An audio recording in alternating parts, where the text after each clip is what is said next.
Buonasera, diamo inizio al Consiglio Comunale. Come sempre salutiamo il pubblico presente, salutiamo il pubblico da casa perché sapete che è in registrazione webcam come sempre, quindi diamo inizio ai lavori e comunico intanto nel frattempo che la consigliera Pizzolito aveva già mandato una mail in giornata che non poteva essere presente per motivi di famiglia. Sì, beh, no, ma parlo dei consiglieri, è che il consigliere Cristian Moro mi ha comunicato per messaggio un leggero ritardo, dovrebbe ritardare un quarto d'ora. Do comunque il mandato al segretario per l'appello, grazie. Senatore Maria Teresa, Barbisan Leonardo, Barro Giorgio, Drigo Irina, Fagotto Claudio, Foglia Raffaele, Furlanis Marisa, Gradini Luciano, Manzato Alida, Mascarin Gastone, Moro Cristian, arriva tardo, Pizzolitto Vittorina, assente giustificata, Scarpa Bonazza Buora, assente. In merito al consigliere Scarpa, siccome ha avuto un incidente di lavoro, è assente giustificato per questo Consiglio e forse anche per il prossimo. Okay. Terenzi Marco, Zanco Enrico, Zanin Roberto, Zanutto Alessandra, il numero legale c'è, possiamo iniziare. Prego, consigliere Gradini. Io sono arrivato un momentino in ritardo, però devo precisare che io ho avuto l'incarico personale del senatore Scarpa di dire che a causa dell'infortunio che ho avuto, diremo, non poteva partecipare. Io sono deputato a fare questa dichiarazione. No, grazie consigliere, anche perché io onestamente non avevo ricevuto segnalazioni o mail da parte del consigliere Scarpa, quindi... Nessuno toglie la deputazione al consigliere Gradini, però volevo informarvi che io avevo sentito il consigliere Scarpa e mi aveva detto di giustificarlo, grazie. Mica una colpa, insomma, l'avete detto in due, beh, era finita, insomma. Comunico anche gli scrutatori, questa sera sono Fagotto Claudio, Barro Giorgio e Zanco Enrico.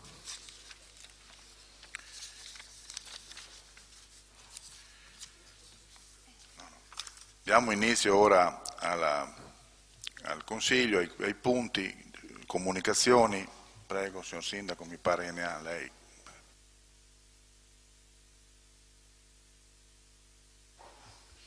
Buonasera ai cittadini che ci stanno seguendo da casa, buonasera a tutti i presenti, componenti di giunta, consiglieri, segretario, presidente.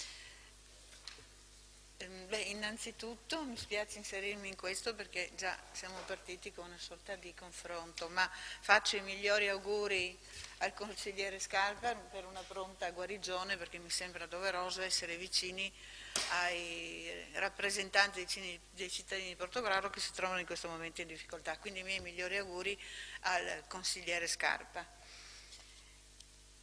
Un breve resoconto della riunione che si è svolta in prefettura il giorno 20 giugno 2018 su convocazione del viceprefetto dottor Sebastiano Cento.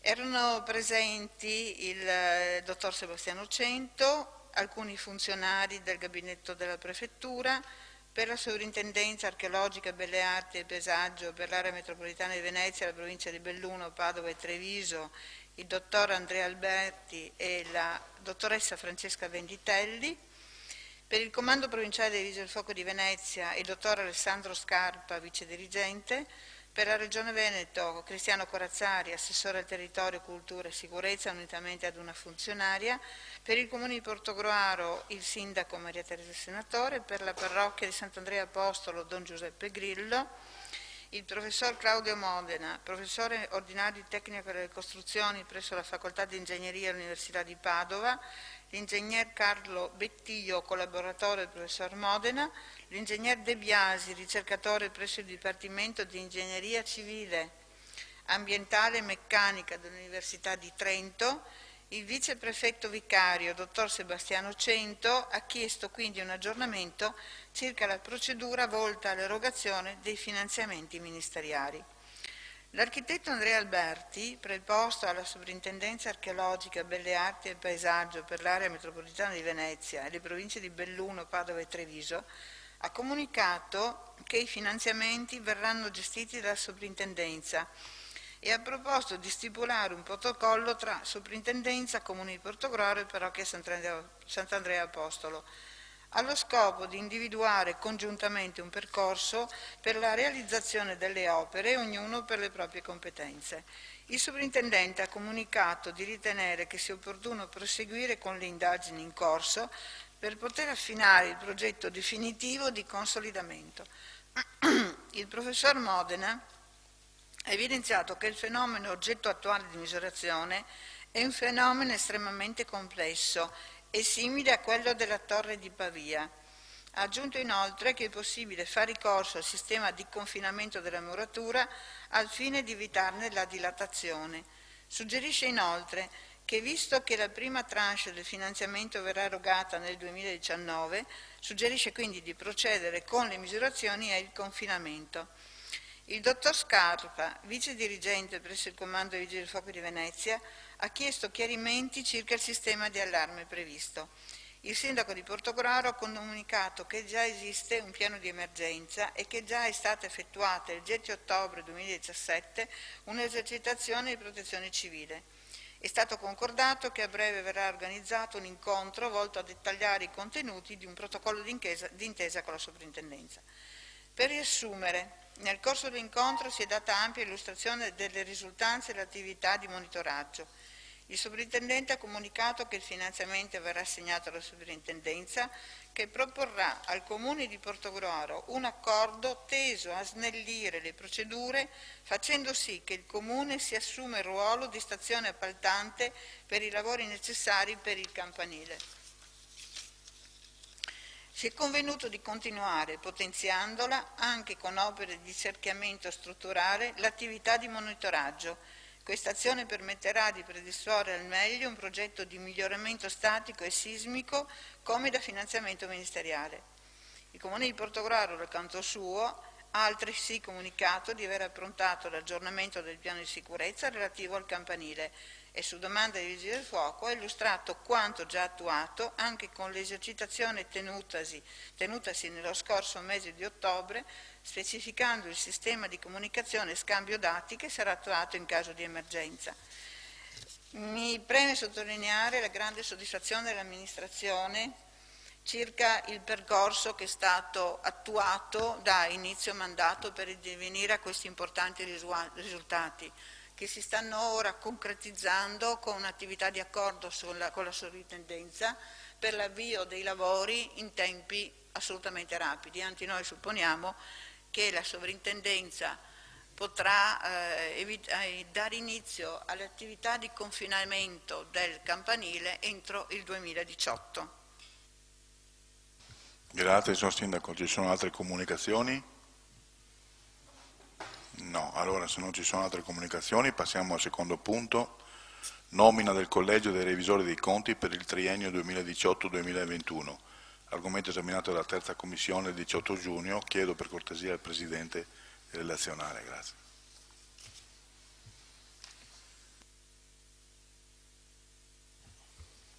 In data 29 giugno 2018 scade l'incarico all'attuale Collegio dei Revisori dei Conti dell'ente nominato nell'anno 2015. La Prefettura il 10 maggio ultimo scorso, in seduta pubblica, ha estratto a sorte i 3 nominativi dei professionisti che hanno presentato la disponibilità di ricoprire tale carica per il triennio 2018-2021. Lascio la parola all'assessore perché specifichi le persone, i professionisti che sono stati nominati. Grazie. Buonasera a tutti, sindaco, assessori, consiglieri. Allora, sono venute a scadere le cariche dei revisori dei conti del Comune e quindi, come previsto dalla normativa, si è provveduto al sorteggio presso la Prefettura di Venezia. Sono stati sorteggiati 3 revisori effettivi e 6 supplenti che sostituiranno in caso di impedimento di quelli effettivi per il prossimo triennio 2018-2021. Allora, i revisori che vi nominerò hanno accettato la carica, per cui saranno i nuovi revisori dell'amministrazione. Si tratta del dottor Bonaldo Giorgio, che sarà presidente, poi Sbalchiero Luigino, che sarà componente, e Alberti Elvira, quale componente, terzo componente. Per quanto riguarda i 6 supplenti, che eventualmente sostituiranno gli effettivi in caso di rinuncia o impedimento, sono Rossetto Flavio, De Munari Roberto, Manzardo Romina, Venturato Massimo, Di Maio Antonio e Vivan Gianfranco. Grazie, quindi questa era la comunicazione riguardante i revisori dei conti. Se ci sono interventi, se no andiamo oltre. Quindi passiamo al terzo punto, all'ordine del giorno, anzi scusate, l'immediata esecutività, quindi votiamo il provvedimento, chi è favorevole, scusate, sì, e anche l'immediata esecutività per cortesia, grazie, e quindi passiamo ora al terzo punto all'ordine del giorno. Individuazione dei comitati, commissioni e organi collegiali indispensabili per la realizzazione dei fini istituzionali del Comune di Portogruaro anno 2018. Per cortesia, Presidente, grazie. Grazie Presidente. Entro il 36 di ogni anno, di ogni inizio di esercizio finanziario, vengono individuati i comitati, le commissioni, i consigli ed ogni altro organo collegiale con funzioni amministrative ritenute indispensabili per realizzare dei fini istituzionali dell'amministrazione o dell'ente interessato. Gli organi, i comitati e le commissioni di cui ai numeri 1, 8, 9, 10, 11, 12, 13, 15, 16, 17 e 18 dell'allegato A non hanno diritto ad alcun emolumento. Le commissioni e gli organismi indicati nell'allegato B sono operativi di diritto e precisamente la prima commissione è la commissione elettorale, la seconda commissione per la formazione degli elenchi dei giudici popolari e la terza commissione per i revisori del conto. Le commissioni al sub A ai numeri 2, 3, 4, 5, 6 e 7, già operanti nell'ente, sono da ritenersi indispensabili per l'anno 2018. Grazie. Grazie Presidente. Se non ci sono prego, consigliere Terenzi. Sì, abbiamo esaminato questa delibera in commissione, che è una delibera dovuta e tecnicamente non c'è molto da dire sulla materia del voto. Io però ho fatto una richiesta in commissione e la ribadisco in consiglio, e che quale allegato che accompagna questa delibera sarebbe opportuno che ci fosse riscontro dell'attività svolta dalle commissioni e dalle consulte previste dalla delibera approvanda, perché è giusto e corretto che i consiglieri comunali e i cittadini sappiano qual è stata la portata del lavoro delle commissioni e in qualche misura prefigurino anche in qualche modo l'esito complessivo di questo lavoro di partecipazione, perché poi alla fine queste commissioni corroborano, alimentano e promuovono la partecipazione dei consiglieri comunali nelle commissioni istituzionali, la partecipazione di membri, di cittadini, di delegati, di indicati a partecipare nelle altre commissioni che in qualche misura si raccordano anche nella comunità con altri corpi intermedi. Quindi io ribadisco la richiesta che quantomeno nella prossima delibera ci sia un rendiconto dell'attività svolta da queste commissioni istituzionali e da queste commissioni che poi vengono deliberate come commissioni che promuovono la partecipazione dell'ente locale nella comunità. Grazie consigliere Terenzi. Se non ci sono altri interventi pongo in votazione il provvedimento. Chi è favorevole? Chi è contrario? Chi si astiene? Lei, consigliere Gradini, ha votato? Favorevole prima? Sì. Ok. Quindi pongo in votazione anche l'immediata esecutività, per cortesia chi è favorevole. Tutti favorevoli, il provvedimento è approvato, grazie. Passiamo al quarto punto, all'ordine del giorno. Ratifica deliberazione della Giunta Comunale numero 101 del 6/6 del 2018 relativa a variazione di bilancio e incremento di entrate e uscite. È argomento esaminato alla terza commissione il 18 giugno, il parere dei revisori pervenuto il 22 giugno. Chiedo per cortesia al Presidente, grazie. La variazione di bilancio è un incremento di entrate e di uscite. In particolar modo abbiamo avuto entrate straordinarie per i certificati bianchi per euro 131.059,57. Sono titoli che si acquisiscono nell'attività svolta dall'ente per il risparmio energetico e possono essere venduti a società o a ditte che non rispettano i parametri, pertanto per compensare le loro inefficienze devono acquisire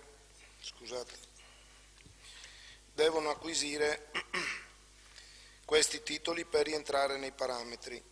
Negli anni si sono fatti degli interventi per il risparmio energetico e lo Stato riconosce questi certificati bianchi. Al bilancio di previsione erano stati prudenzialmente preventivate entrate per 100.000 euro per questi certificati. Ne abbiamo avuti invece incassati 231.059,57. Praticamente questi certificati bianchi sono azioni virtuali attinenti al risparmio energetico. Negli anni il Comune di Portogruaro ha avuto il riconoscimento e l'acquisizione di questi certificati bianchi che ha tenuto in portafoglio e li ha ceduti nel momento più proficuo utilizzando questo surplus di entrata. Per quanto riguarda le uscite, abbiamo avuto un'uscita di 1.000 euro per la sottoscrizione di un nuovo contratto di assistenza e manutenzione agli impianti telefonici dell'ente per le nuove ed imprevedibili esigenze manifestatesi. Un'ulteriore variazione di bilancio di spesa in uscita per euro 40.000 complessivamente, di cui 30.000 per l'acquisto di un nuovo palchetto e 400 sedie per le manifestazioni estive, in quanto le attrezzature in possesso erano obsolete e non più a norma, pertanto non collaudabili. Euro 10.000 per l'acquisto di giochi per bambini da collocare nelle aree destinate in tal senso, sostituendo quelli vecchi e rotti e non più a norma. La polizia locale inoltre necessita di una nuova divisa estiva, consona per con la cosiddetta alta uniforme, previsto dalla legge regionale che prevede l'uso di cinturone bianco in pelle, l'elmo, il cartellino, la mantella e la sciabola di rappresentanza. Per soddisfare tali esigenze il capitolo specifico viene finanziato per euro 20.000. La disponibilità residua viene destinata al servizio, viene destinata al paragrafo,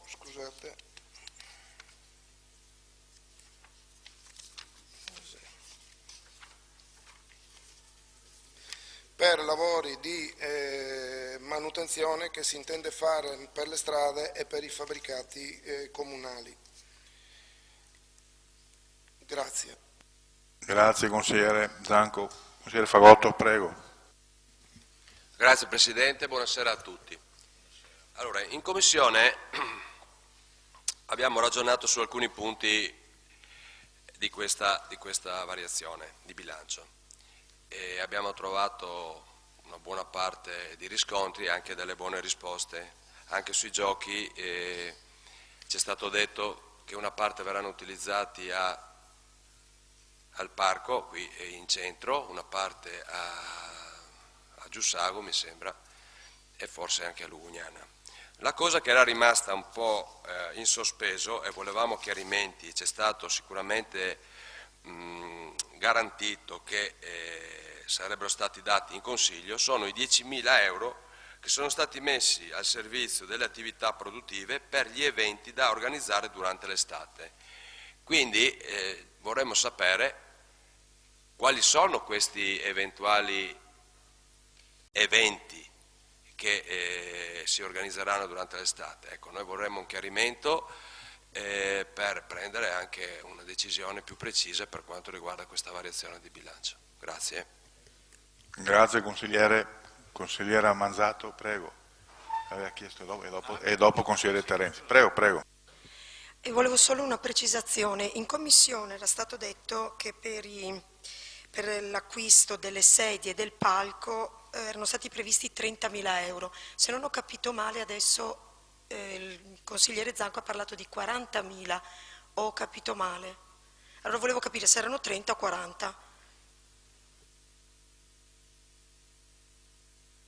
Raccogliamo magari anche l'intervento di Terenzi e poi se qualcuno, l'assessore, qualcuno. Prego, consigliere. Sì, grazie Presidente. Allora, anch'io ho una puntualizzazione sulla relazione precedente del collega Zanco, perché sul corpo di polizia locale sono due le poste, una legata alla uniforme, chiamiamola così, operativa, l'altra legata all'alta uniforme. Ecco, quindi diciamo che gli impegni e gli importi sono legati a queste due tipologie di spesa. Detto questo, anche noi sostanzialmente abbiamo evidenziato due cose positive, l'acquisto delle sedie e anche del palco, che in qualche misura va anche a rispondere alla necessità di garantire dei supporti logistici anche per le manifestazioni pubbliche, per le comunità, nelle comunità.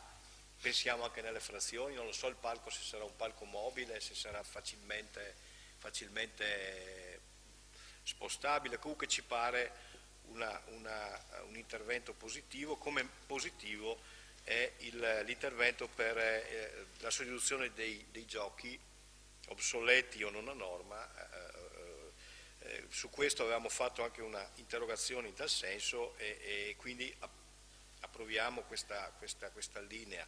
Anche noi avevamo posto la questione dei 10.000 euro finalizzati alle attività produttive per eventi da organizzare durante l'estate. Ora, siccome l'esercizio è il 2018, l'estate è già entrata in vigore, il caldo si sente, anche noi avevamo chiesto, ma diteci quali sono queste iniziative, perché di sicuro certamente saranno già programmate e se non è così invece diteci che non è così.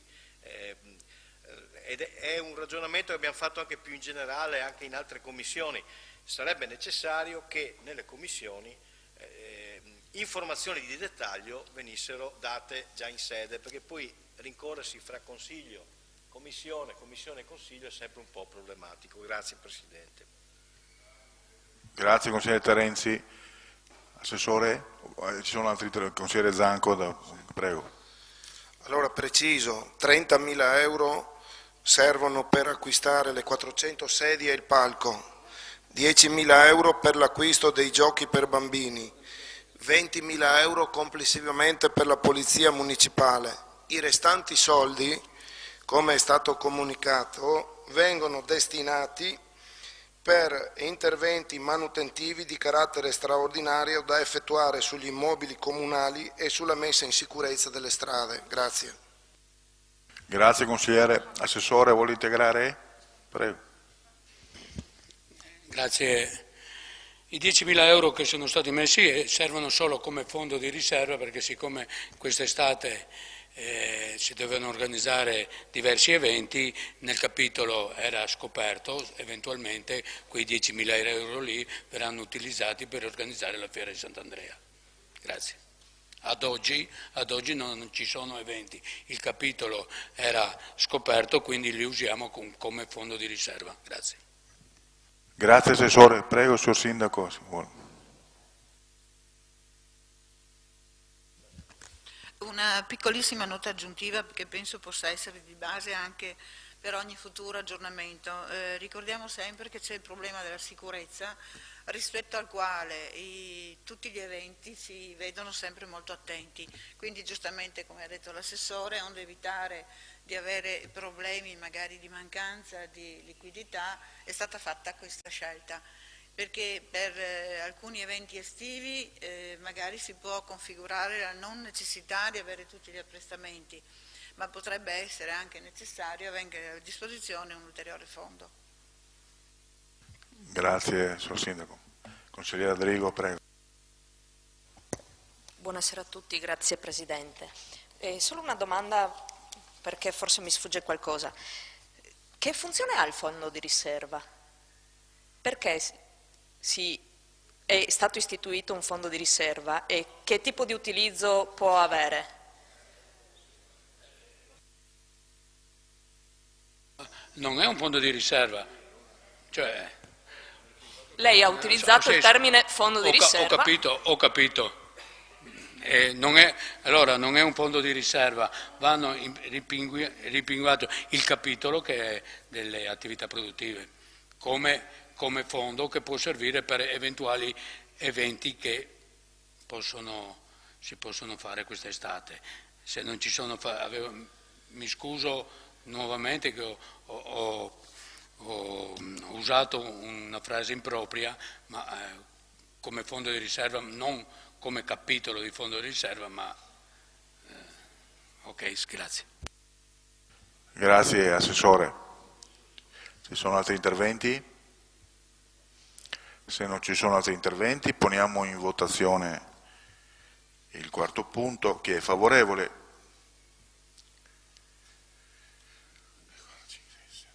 Chi è contrario?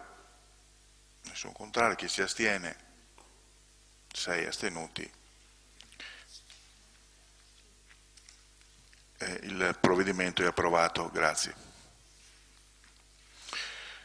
Passiamo ora al quinto punto, all'ordine del giorno, variazione di bilancio, argomento esaminato dalla terza commissione il 18 giugno, parere ai revisori pervenuto il 22 giugno. Prego Presidente, grazie. L'Istituto per il Credito Sportivo, con protocollo d'intesa con ANCI, ha messo a disposizione degli enti locali 18 milioni. È necessario avere un progetto definitivo il più presto possibile per fare l'istanza il prima possibile. Comunque entro il 31/12/2018 si rende necessario avere a disposizione 85.000 euro ulteriori per finanziare il progetto. Pertanto, per consentire l'avvio e la definizione delle procedure previste per l'affidamento della progettazione in parola. Su specifica richiesta dell'amministrazione, tale importo deve essere reso disponibile nello specifico capitolo 3961, incarichi professionali per la progettazione, direzione lavori e collaudo. Ritenuto di garantire tale spesa utilizzando una quota libera dell'avanzo di amministrazione risultante dall'approvazione del rendiconto della gestione 2017. L'equilibrio generale di gestione di cassa del saldo presunto al 31/12/2018 è di euro 3.836.315,27 a fronte dell'ante variazione di 3.921.315,27. Quest'ultimo importo viene ridotto di 85.000, pertanto da 3.921 passa a 3.836. Grazie. Grazie consigliere Zanco. Consigliere Fagotto, prego. Grazie Presidente. Allora, per quanto riguarda questa variazione di bilancio, vi vorrei soffermare più che altro sul discorso della piscina, perché c'è un deciso cambio di rotta e adesso non si parla più di project financing, ma si parla di fare un mutuo a tasso zero. È giusto provarci, il project, per quello che si era potuto vedere, non ci convinceva, salvo poi scoprire che quello che si vedeva era già in corso di cambiamento, con entrate in campo di piscine esterne e altro. Ora si parla di mutuo, la gestione attualmente in proroga verrà ulteriormente prorogata, il contributo non si sa, anzi vorremmo proprio su questo chiedere un chiarimento all'assessore al bilancio, perché da fine settembre la società ha di fatto terminato di pagare il suo finanziamento, per cui il contributo comunale di circa 64.000 euro si trova ora ad essere praticamente netto. Chiediamo quindi di sapere se con la prossima proroga tecnica, perché ci è stato detto in Commissione che si va in questa direzione, chiediamo appunto se questo contributo verrà rivisto, modificato o confermato.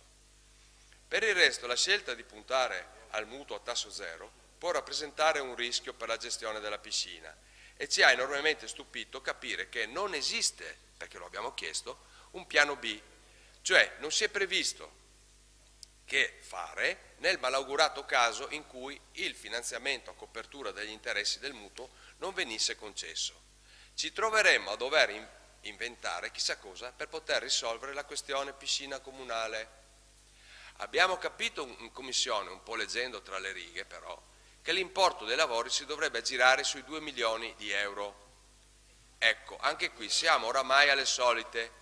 Se si parla di una cifra abbastanza precisa, vuol dire che sicuramente esiste una bozza di progetto, seppure minima magari, ma un'idea di che cosa c'è da fare di sicuro l'amministrazione ce l'ha.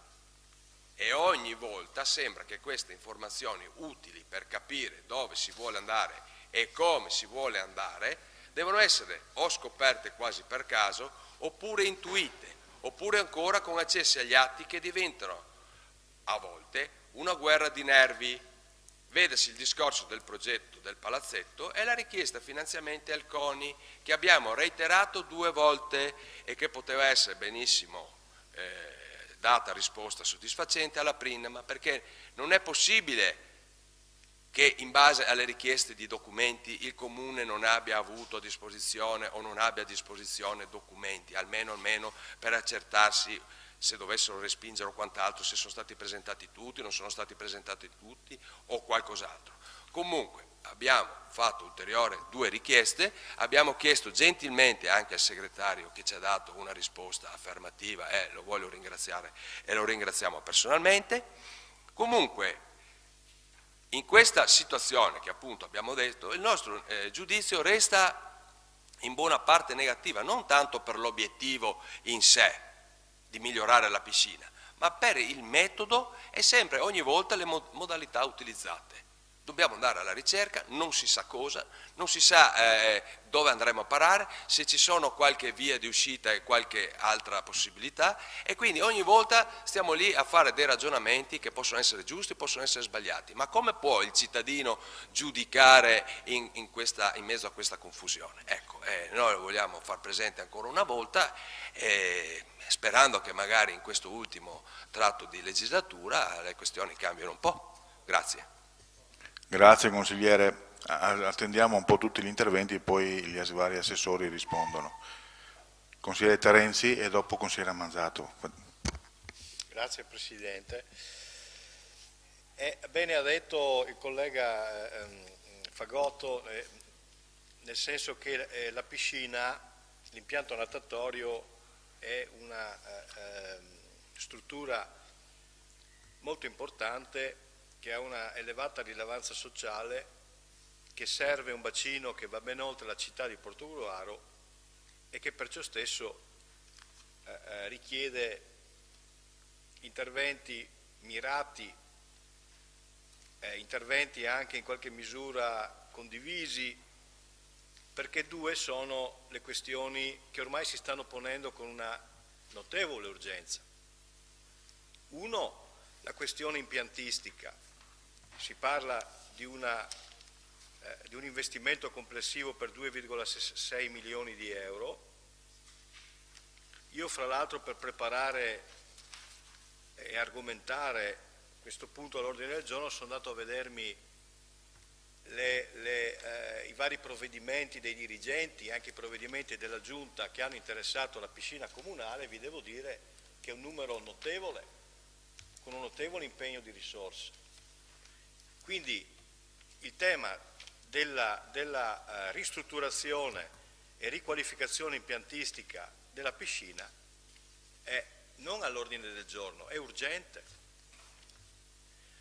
Seconda questione urgente, la gestione della piscina. Anche qui la convenzione è scaduta e si è cercato di dare complessivamente anche una risposta con il primo provvedimento dell'amministrazione senatore, che ha riguardato sostanzialmente la piscina stessa, perché in buona sostanza con la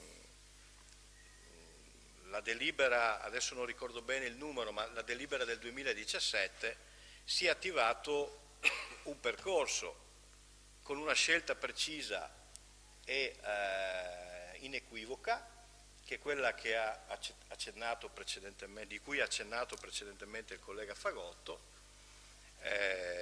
quella cioè della finanza a progetto e quindi anche della concessione pluriennale dell'utilizzo della gestione della piscina a seguito degli interventi di riqualificazione e di ristrutturazione.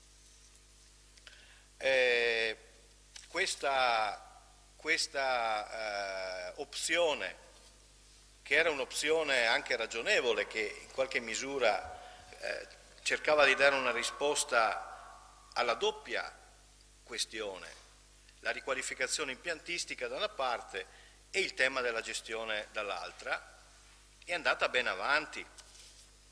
È andata ben avanti perché in buona sostanza si era costituita un raggruppamento temporaneo d'impresa.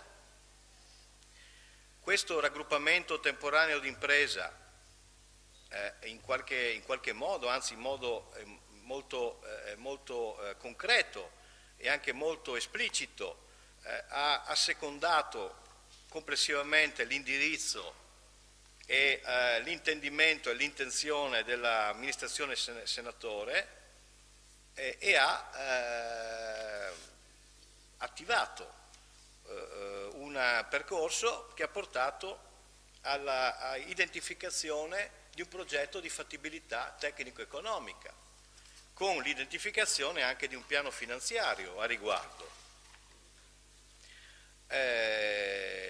La Giunta senatore ha in buona sostanza accolto questo piano, progetto di fattibilità tecnico-economica con correlato piano economico-finanziario, ha vincolato in qualche modo anche la prosecuzione dell'iter, il proseguimento dell'iter ad una serie di ulteriori prescrizioni poste dal RUP e dalla Giunta medesima, ha dichiarato l'interesse pubblico della proposta, ha dichiarato l'inserimento o quantomeno la necessità di inserire l'opera nel programma triennale delle opere pubbliche, ha dato mandato di integrare in sede di gara la commissione aggiudicatrice con un esperto nelle valutazioni dei piani finanziari. Quindi c'è stato un itinerario, un percorso, naturalmente frutto di una valutazione economico-finanziaria, frutto di valutazioni tecniche che, come ho detto in apertura, tendeva a risolvere anche opportunamente il duplice tema della riqualificazione impiantistica e della gestione, fra l'altro senza l'evidenza di oneri per il Comune.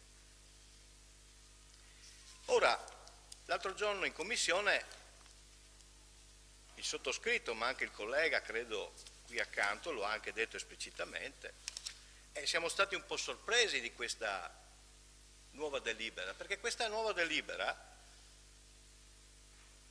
non solo cancella un percorso che in buona sostanza era già avanzato, ma cambia radicalmente prospettiva, cambia radicalmente intenzione, cambia radicalmente come dire, indirizzo di fondo.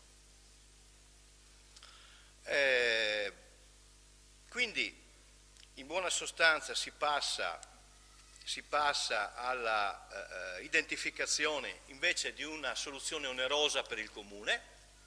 È onerosa perché è vero che il credito sportivo come dire, abbona virgolette gli interessi per il mutuo, ma tu devi restituire oggettivamente la quota in conto capitale. E non solo, ma a fronte di una situazione che inderogabilmente, a nostro avviso, pone due questioni in modo molto serio, cioè la riqualificazione, la ristrutturazione impiantistica e la gestione, si sceglie di intraprendere, quindi dilatando ulteriormente i tempi, una strada che ha un discreto grado di aleatorietà. E in buona sostanza io esprimo un eufemismo da questo punto di vista. E questo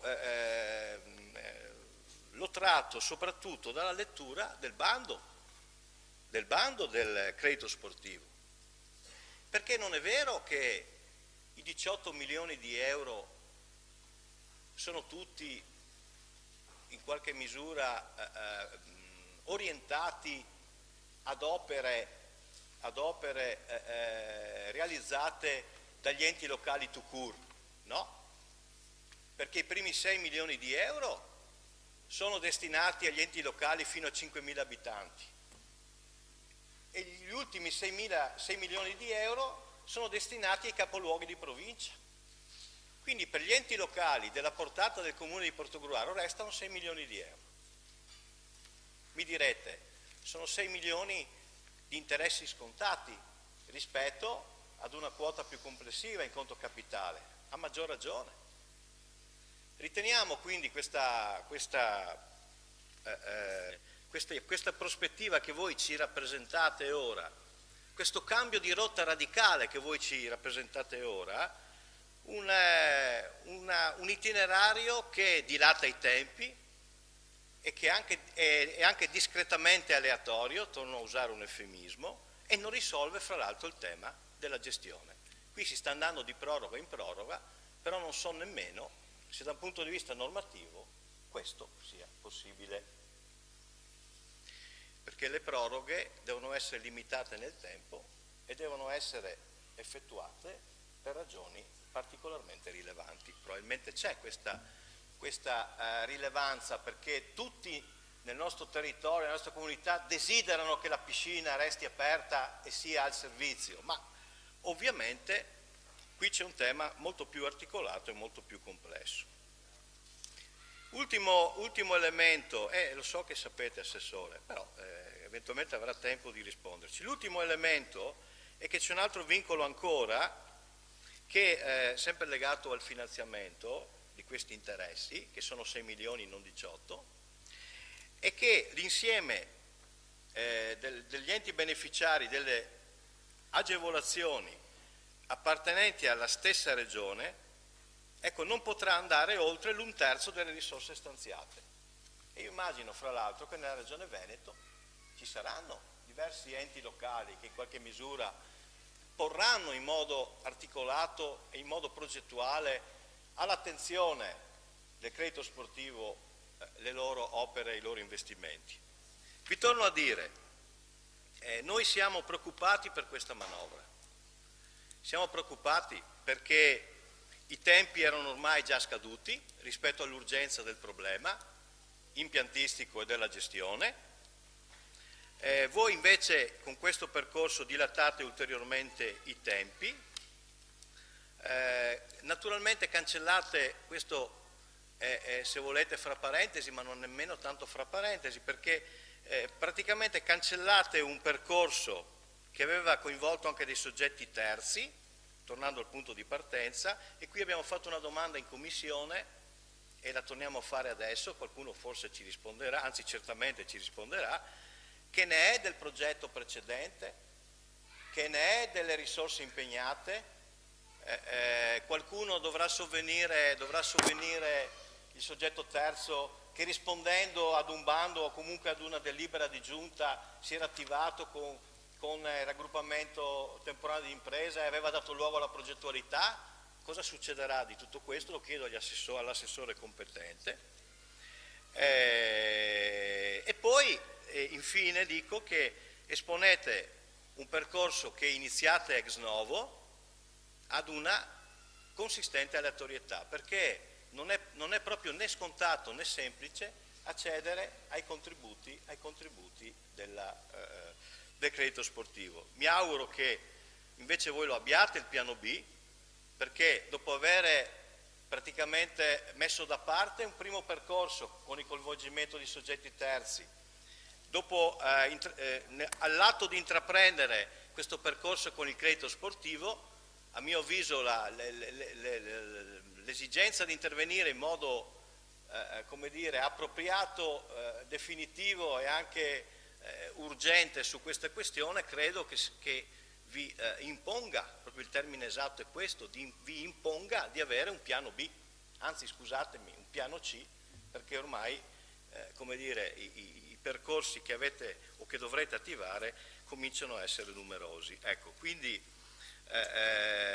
manifestiamo preoccupazione, manifestiamo sorpresa e complessivamente questo cambio di rotta lo troviamo piuttosto incomprensibile dopo un percorso che voi avevate già attivato e sul quale erano state spese energie e sul quale c'erano anche ormai delle aspettative che si stavano consolidando, ripeto, rispetto ad una soluzione di un problema che è doppio, che riguarda da una parte l'impiantistica e dall'altra la gestione dell'impianto. Grazie.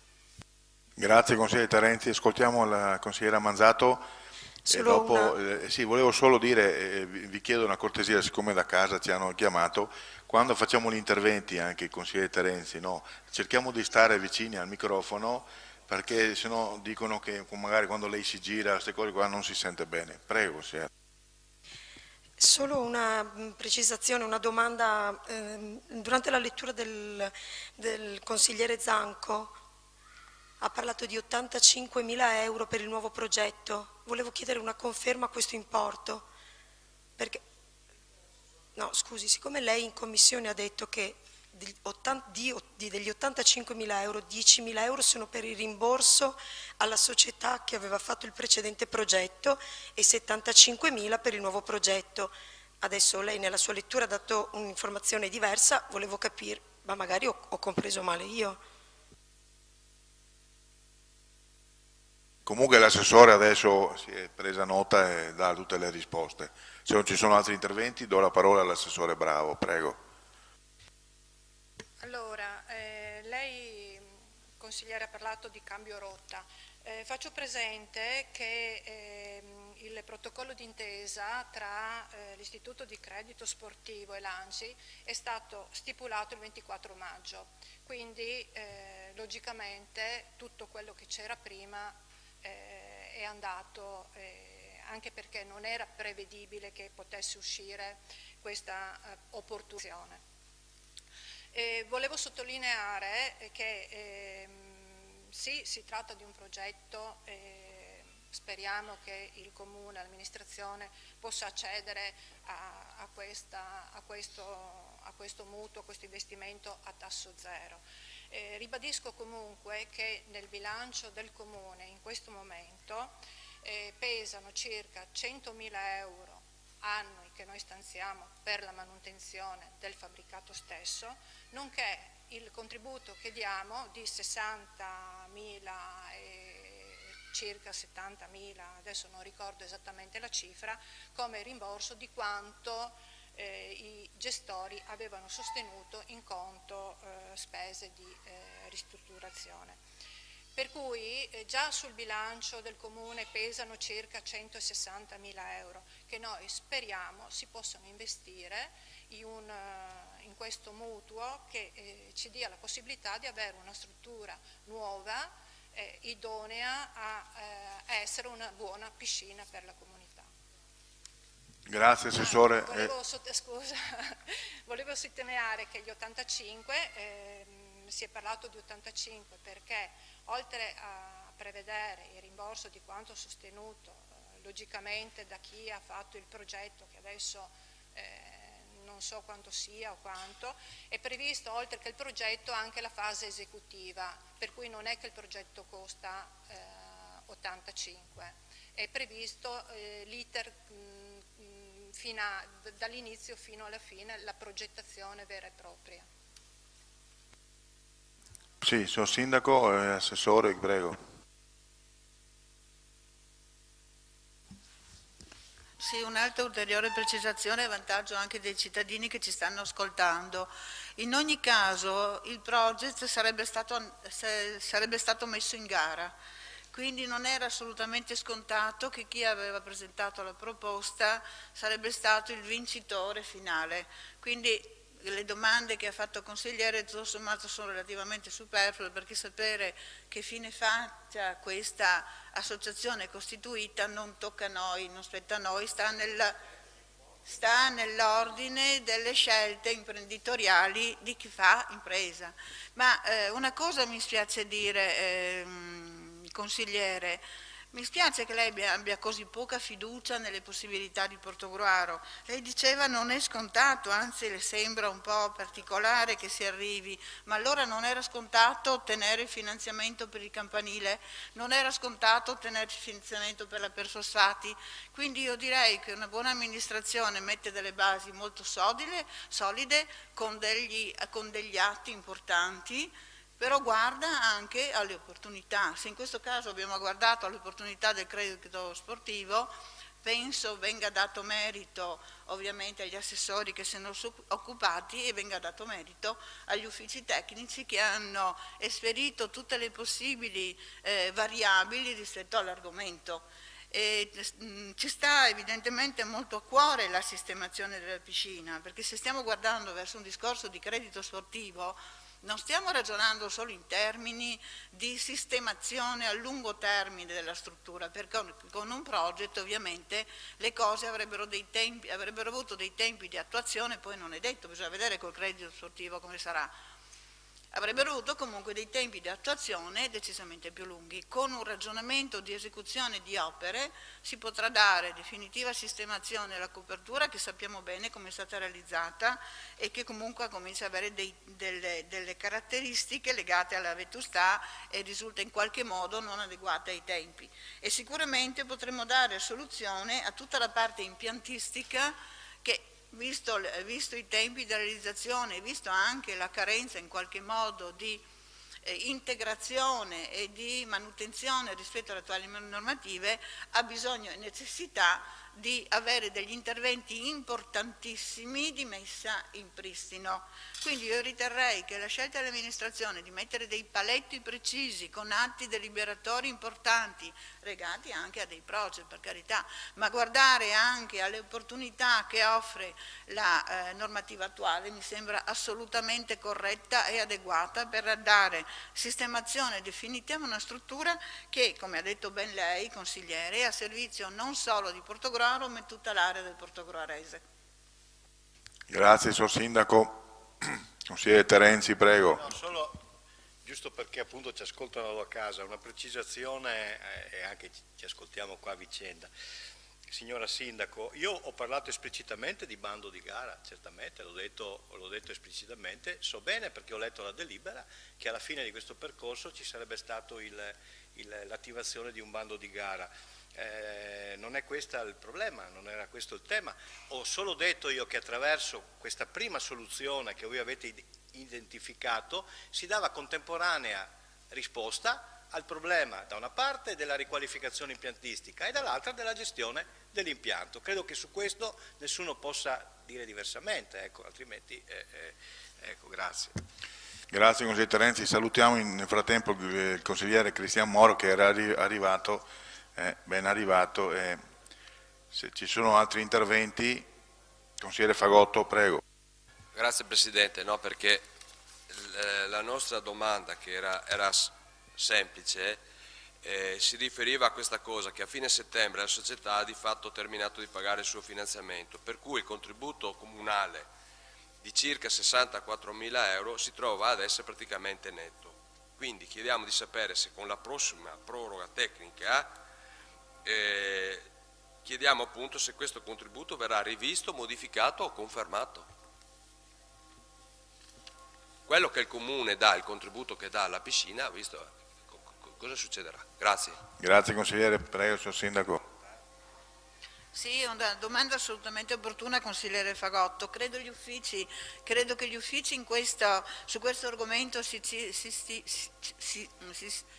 stiano già ovviamente muovendo e si stiano già approntando tutte le necessarie verifiche da proporre alla Giunta, ma visto i tempi credo che sarà opportuno anche sollecitare quanto già ci hanno promesso che verrà analizzato.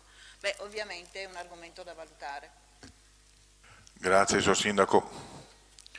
Se non ci sono altri interventi, pongo in votazione il punto. Chi è favorevole? Chi è contrario? Un contrario. Chi si astiene? 5 astenuti. Chiedo per cortesia anche l'immediata esecutività. Chi è favorevole? Chi è contrario? Chi si astiene? Come prima. Il provvedimento è approvato. Grazie. Passiamo ora al sesto punto, l'ordine del giorno, approvazione, progetto e schema di convenzione ai sensi della DGR, criteri e modalità per l'assegnazione dei contributi ai sensi dell'articolo 6,7 bis della legge regionale 22 giugno 93, numero 16. Iniziative per il decentramento amministrativo e per lo sviluppo economico e sociale del Veneto orientale. Progetto numero 1. Supporto alla definizione della zona omogenea della Venezia orientale. Chiedo esaminato il sesta commissione il 21 giugno. Prego, Presidente. Sì, buonasera a tutti. Come ha anticipato il Presidente, c'è stata la sesta commissione il 21 giugno per questa approvazione del progetto della DGR 849 del 15 giugno 2018. E premetto che la Commissione è stata radunata in velocità purtroppo perché ci sono i tempi stretti per questa approvazione del progetto che deve essere il 10 di luglio. E allora sono esattamente un bando in cui ci sono a disposizione 100.000 euro suddivisi in 4 progetti. Questo è il primo, che è il supporto alla definizione della zona omogenea della Venezia orientale. Il contributo stanziato per questo progetto è di 39.600 euro, del quale 35.640 è il contributo con la legge regionale 1693 e i 3.960 è un confinanziamento del 10% per la parte non coperta da suddividere tra i comuni interessati, circa 220 euro. E questo progetto è rivolto ad azioni dirette ad assicurare gli enti locali assistenza giuridico-amministrativa per favorire i processi di riorganizzazione dell'amministrazione comunale ai fini del riordino istituzionale. E sono interessati circa 20 comuni del Veneto orientale, al momento sono 18, ricordiamo che Sastino e San Donà non erano ancora all'interno perché sono appena usciti dall'amministrazione comunale, dalle elezioni comunali. E questa convenzione dovrebbe durare 1 anno. Per i dettagli passo la parola al nostro segretario che sicuramente può riguardarci a riguardo. Sì, la convenzione che vedete allegata è stata approvata dalla conferenza dei sindaci, quindi riporta l'oggetto, riporta la tipologia degli interventi, il piano finanziario. I comuni che sono andati alle elezioni pochi giorni fa hanno una proroga di 20 giorni per l'approvazione dello schema di convenzione e quindi appena hanno già convocato i consigli per portare avanti anche loro la convenzione. L'onere è 220 euro per comune, quindi nel nostro caso il comune capofila è il comune quello di San Stino, quindi tutto qua. Okay.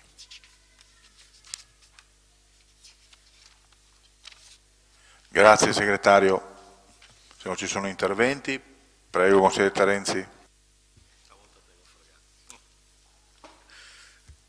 Ecco, bene, adesso cercherò di stare attaccato o più attaccato al microfono. Allora, questo insieme di provvedimenti che vengono in qualche misura raccolti da un atto convenzionale è importante. È importante e qui lo dico subito, noi voteremo convintamente a favore. È importante perché, sì, no, d'accordo, lo dico, anticipo già la dichiarazione di voto così siamo a posto. È importante perché fa esplicito e preciso riferimento all'area omogenea del Veneto orientale o della Venezia orientale. Io ricordo che su questo tema, quando abbiamo dibattuto in questo Consiglio alcuni emendamenti che poi avremo, se non ricordo male, trasmesso successivamente per il tramite di una mozione, se non ricordo male, alla città metropolitana. Abbiamo avuto modo di trasmettere mediante una mozione alla città metropolitana. Ecco, all'articolo 2, precisamente all'articolo 2, vi è una precisazione che ha raccolto non solo il nostro emendamento, ma probabilmente gli emendamenti anche degli altri comuni. Ha evidenziato come la città metropolitana si articoli in aree omogenee. Ecco, fra l'altro la nostra area, la Venezia orientale o il Veneto orientale, che dir si voglia, è un'area già codificata normativamente dalla Regione, perché la legge 16 del, non mi ricordo bene, 93, ecco, comincio a avere dei vuoti di memoria, pazienza, la legge 16 del 93 evidenziano già questa area che può assumere dei compiti e delle funzioni istituzionali nell'ambito di un'area vasta. Quindi questo è un fatto importante e mi pare di aver intuito che queste risorse vengono allocate, collocate proprio in virtù, in ragione di questa legge. Per cui è un passo deciso in avanti verso un'ulteriore presa di consapevolezza e di coscienza e anche verso il rafforzamento di una sinergia fra comuni, fra enti locali all'interno della medesima zona, soprattutto per la prassi, cioè soprattutto per l'esecuzione e per l'erogazione di diversi servizi che in qualche modo, anzi che certamente sono utili alla comunità. Ci riferiamo in particolare al servizio sociale, no? Che sta già sperimentando fra l'altro una prassi di servizio erogato in forma associata. Ecco, ci riferiamo ad esempio anche alla regolamentazione di accesso e di concessione per i contributi dei servizi di ristorazione e di trasporto scolastico.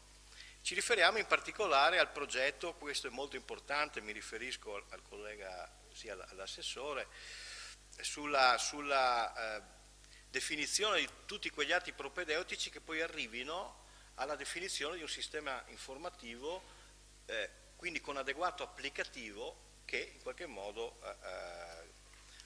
caratterizzi la gestione dei servizi sociali, perché il sistema informativo è importante, è fondamentale in qualsiasi realtà organizzata, è importante e fondamentale in un'impresa, è importante e fondamentale in un erogatore di servizi, è importante e fondamentale per gli enti locali, soprattutto quando bisogna fare una corretta lettura del bisogno, bisogna anche esprimere ed esplicitare anche le modalità di intervento personalizzato rispetto ai progetti di vita. È necessario ed importante anche in sede di rendicontazione sociale, cioè di esplicitazione di quelli che sono gli interventi a fronte dei bisogni socialmente rilevanti. Ecco, quindi per tutti questi motivi noi riteniamo questo pacchetto di provvedimenti importanti, viene coinvolto il VEGAL, che noi reputiamo uno strumento indispensabile anche sul piano tecnico e anche per far crescere un pochino anche nella comunità anche una maggiore consapevolezza e coscienza fondata anche su dati e su paradigmi che diventano ormai di comune uso, per cui, ripeto, dette tutte queste cose, ripeto, noi voteremo a favore di questo provvedimento o di questi 4 provvedimenti che voteremo in modo separato. Grazie consigliere Terenzi. Consigliere Fagotto, voleva intervenire? Prego. Grazie Presidente. Anche noi volevamo dire qualcosa, perché già in Commissione abbiamo chiesto lumi sulle modalità di come si istituisce il comune capofila, che in questo caso qua praticamente abbiamo Musile di Piave, e volevamo capire, e l'abbiamo chiesto lì, in che maniera si stabilisce il comune capofila. Quindi questa è una cosa che richiediamo ulteriormente. Tra l'altro come anche nel caso prima avevamo parlato della piscina, non ci spiace l'obiettivo, ma molte volte siamo qua a criticare il metodo e le modalità utilizzate, come in questo caso qua. È da ricordare che il sito Vegal, per ciò che riguarda proprio la conferenza dei sindaci, non risulta aggiornato. Di nuovo ci chiediamo come possa un normale cittadino che voglia seguire la politica della propria città e le mosse del proprio sindaco in un organo così importante come la conferenza dei sindaci, se non si riescono neanche a leggere i verbali. Gli ultimi pubblicati sono della fine del 2017 e siamo oramai arrivati alla fine del giugno 2018. Ecco, grazie e speriamo che qualcuno ci dia qualche delucidazione sul punto. Grazie. Consigliere, vuole spiegare lei? Prego, Assessore, prego. Beh, diciamo, possiamo fare dei discorsi, cioè, sono 4 provvedimenti distinti, però ovviamente sono accomunati da un'unica ratio dal punto di vista sia economico e sia dal punto di vista proprio normativo. Quindi direi, cerco di rispondere all'acquisito, di fare qualche considerazione generale, poi approfitto per parlare dei singoli progetti e poi li andrete a votare uno per uno, perché sennò invece che stare a votare per ogni, cioè discuterne uno alla volta. Per quanto riguarda la dinamica con cui viene eletto il capofila, e questa è una decisione comune dei singoli, una decisione dei comuni, quindi in sede di conferenza dei sindaci la proposta del Presidente di solito viene accolta o rifiutata, o comunque si va a discutere sulla opportunità di scegliere un comune o un altro.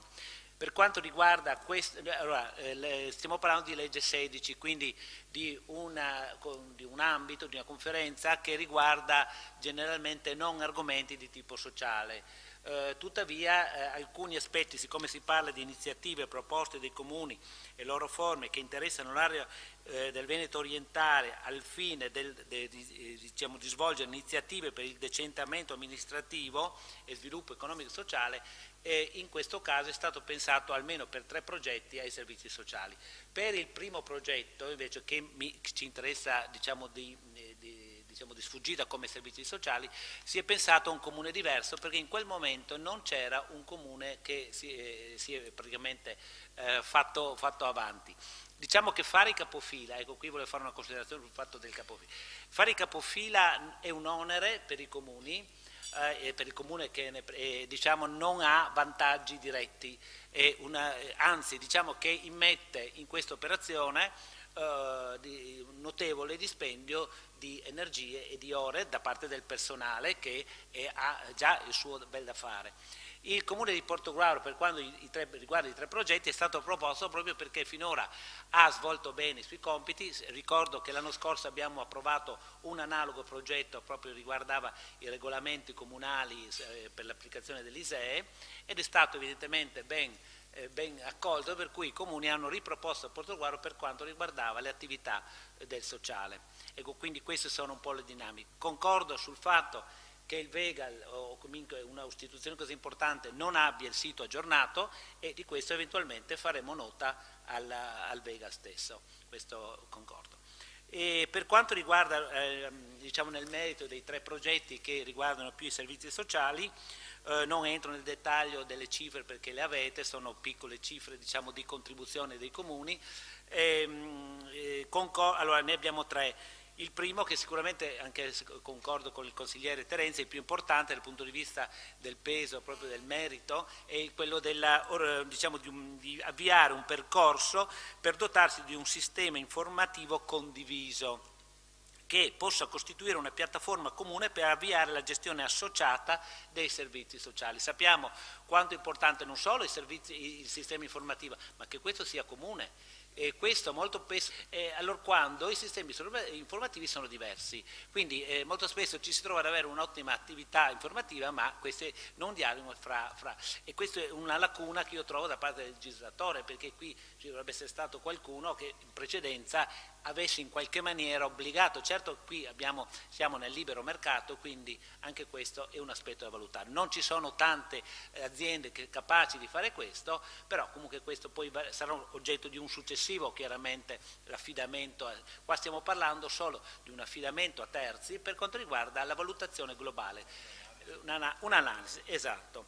Nella delibera si fa riferimento al SIUS, spendo due parole di questo sistema informativo unificato unitario dei servizi sociali. Questo è un ente, diciamo, un servizio nazionale dell'INPS, e questo è uno dei momenti in cui proprio bisogna avere un'univocità, quindi i vari comuni devono poi caricare nel SIUS i loro dati che vengono richiesti. Questa operazione, se i servizi informatici sono adeguati, può avvenire con una grande rapidità. La fatica che la direzione dei servizi sociali così mi aveva prospettato era il fatto di dover iniziare a caricare. Questo è un grosso lavoro, però una volta che, come tutti abbiamo sperimentato un po' nelle attività varie, insomma, una volta però che si è partiti non si può più tornare indietro, cioè la velocità e i risultati che si possono avere da un sistema informatico adeguato sono impagabili. Quindi questo è il primo passo verso, diciamo, questo aspetto della condivisione soprattutto dei sistemi informativi. Il secondo progetto riguarda appunto si tratta di un percorso al fine di favorire un sistema di regolamenti comuni per l'accesso ai servizi comunali e la concessione di agevolazioni con particolare riferimento ai servizi di ristorazione scolastica, quindi della mensa e del trasporto.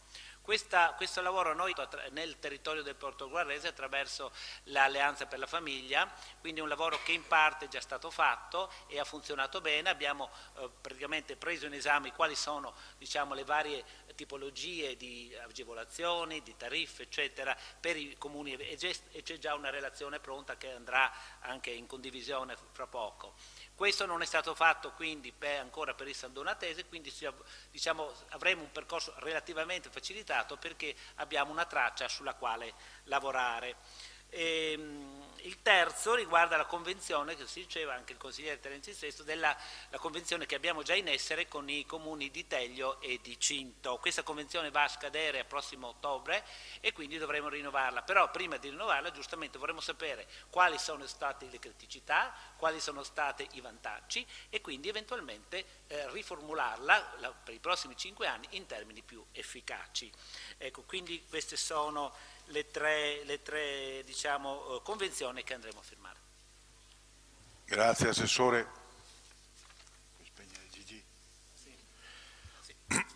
Quindi se non ci sono altri interventi, signor Sindaco, prego. Sì, ringrazio il consigliere Terenzi per aver innanzitutto dato supporto all'approvazione di questo atto di Consiglio Comunale, ma soprattutto perché ha richiamato quanto sia stato importante l'inserimento dell'articolo 2 dello Statuto di Città Metropolitana, rispetto al quale parte attiva anche nella stesura del testo è stata data dal Comune di Portogruaro e parte attiva ha avuto il Comune di Portogruaro nell'approvazione in particolare dell'articolo 2 dello Statuto. Si parla quindi di zona omogenea. Lo Statuto di Città Metropolitana riconosce già l'esistenza di zone omogenee. Si tratta di fare il passo successivo. Come ha detto giustamente il consigliere Terenzi, è già riconosciuto dalla legge 16 l'importanza della realtà del Portogruarese, di tutta l'area dei 20 comuni. Noi auspichiamo che diventino 22 con l'ingresso di Cavallino e di Quarto, quindi con una realtà territoriale importante anche dal punto di vista numerico. Auspichiamo che questo studio rafforzi ulteriormente quanto già individuato da Città Metropolitana, quindi con l'importanza delle zone omogenee anche come luogo nel quale si confrontano iniziative, nel quale si confrontano possibilità di raccordo e di intenzionalità anche nella gestione dei servizi. In questo momento il Comune di Portogruaro sta svolgendo un ruolo particolarmente attivo e particolarmente positivo, con una collaborazione stretta con tutti gli altri comuni, ma anche con la Presidente della Conferenza dei Sindaci e con il Presidente della Conferenza dei Sindaci Sanità. Ruolo di confronto continuo e ruolo anche di scambio di attività con gli altri comuni. Giustamente il consigliere ha sottolineato l'attività che stanno facendo i servizi sociali come comune capofila in una convenzione con i comuni di Taglio e di Cinto Cammaggiore, ma voglio anche ricordare l'importanza del ruolo del Comune di Portogruaro per quanto attiene il servizio di polizia locale.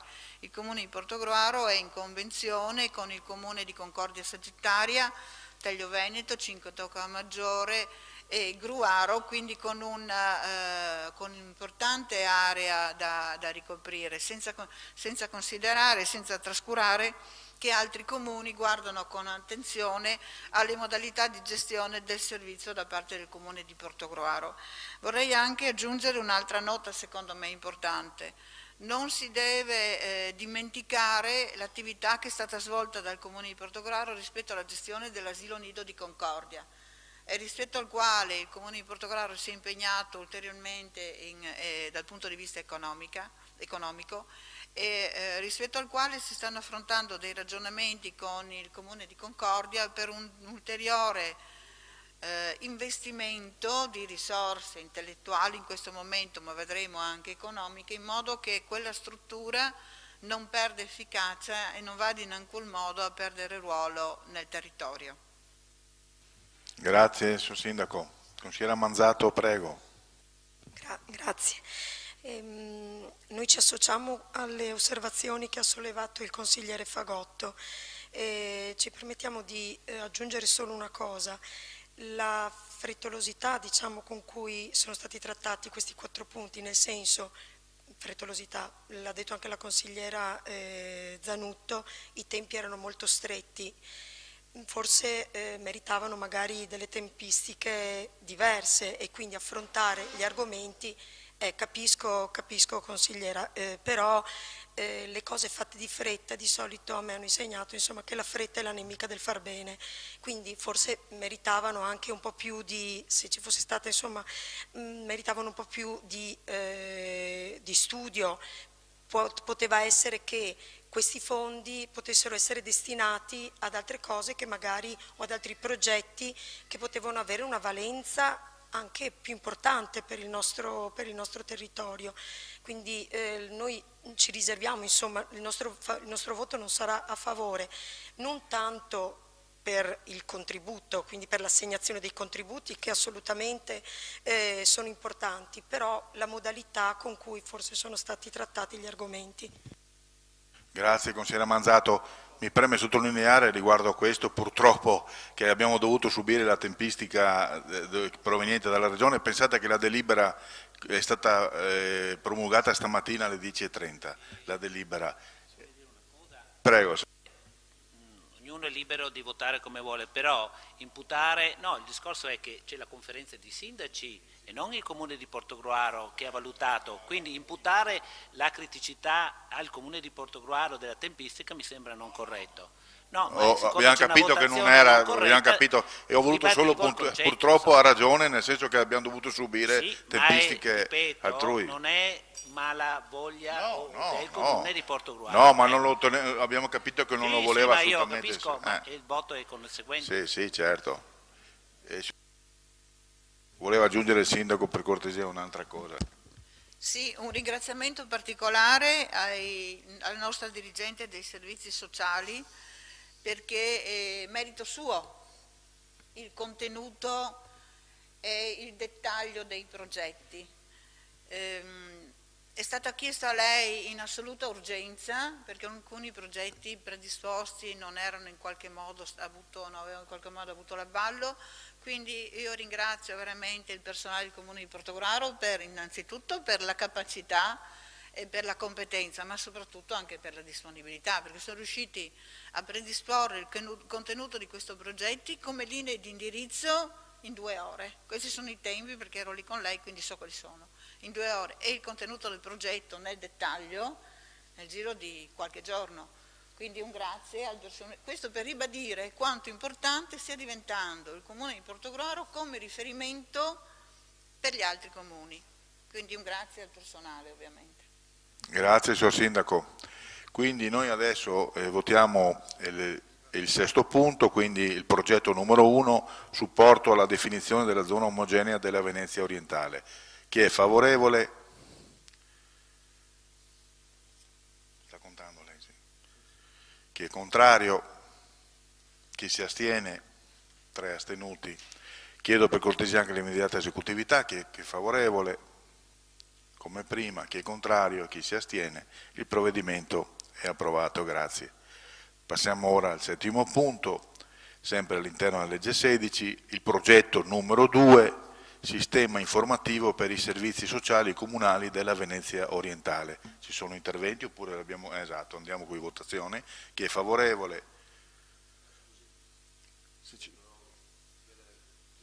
Ah, ok, ci sono interventi, prego consigliere Fagotto. Grazie Presidente, solo 2 parole.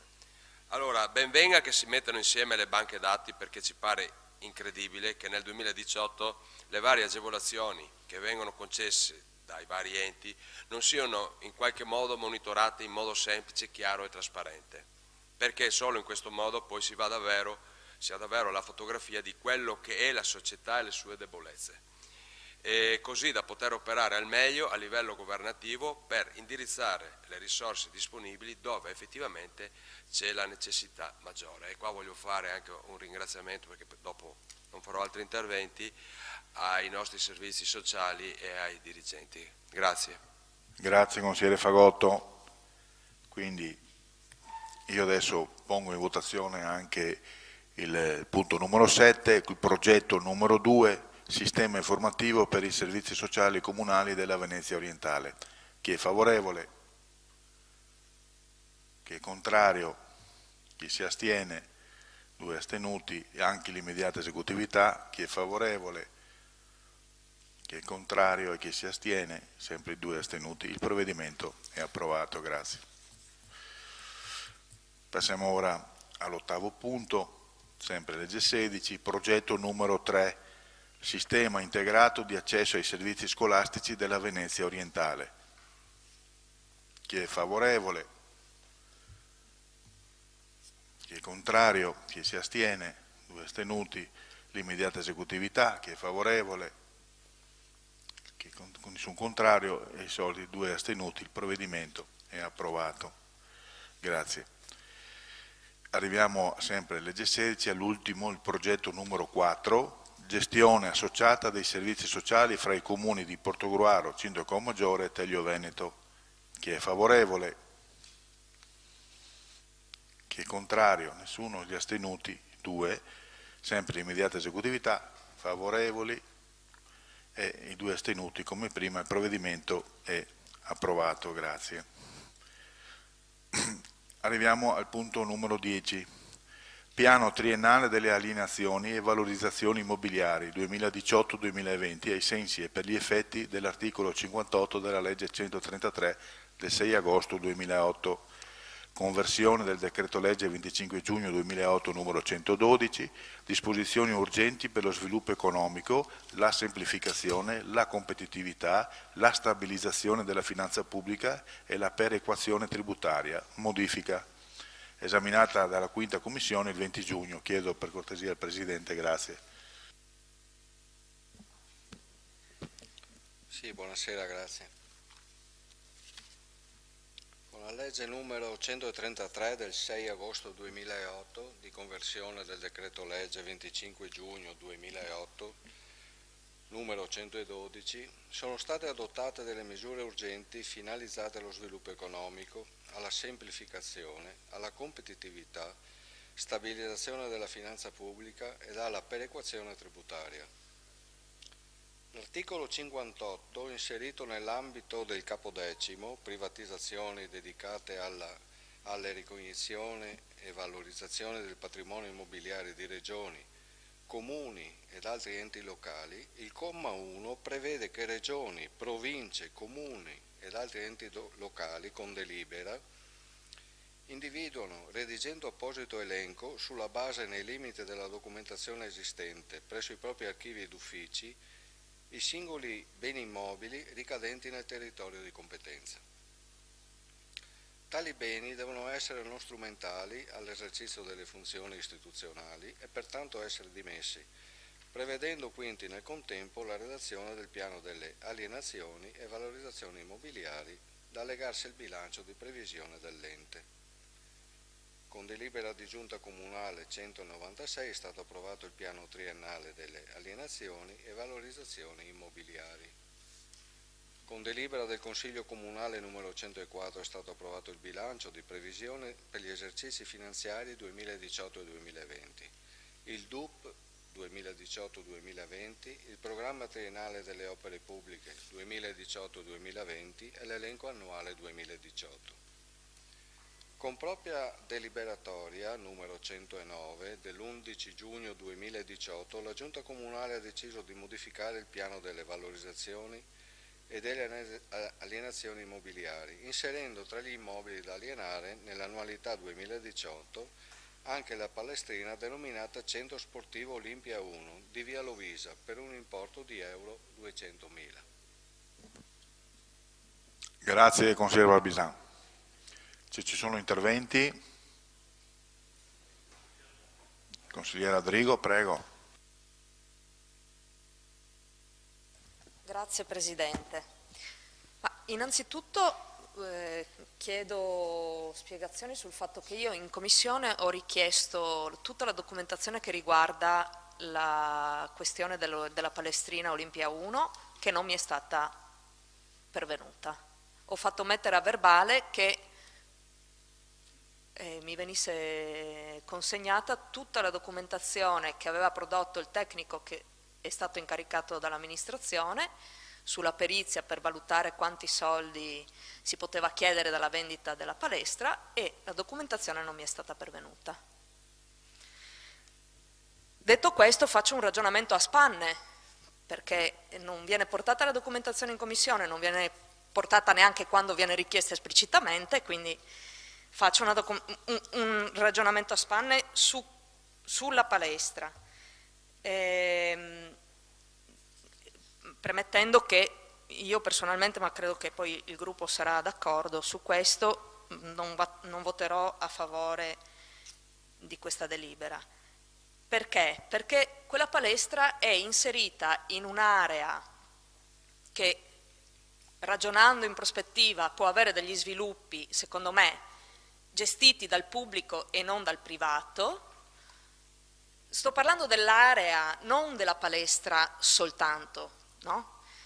In una visione di centro sportivo articolato dove si possono fare diversi tipi di attività. In commissione mi è stato detto non ha le misure per far giocare a pallavolo, a pallacanestro le persone.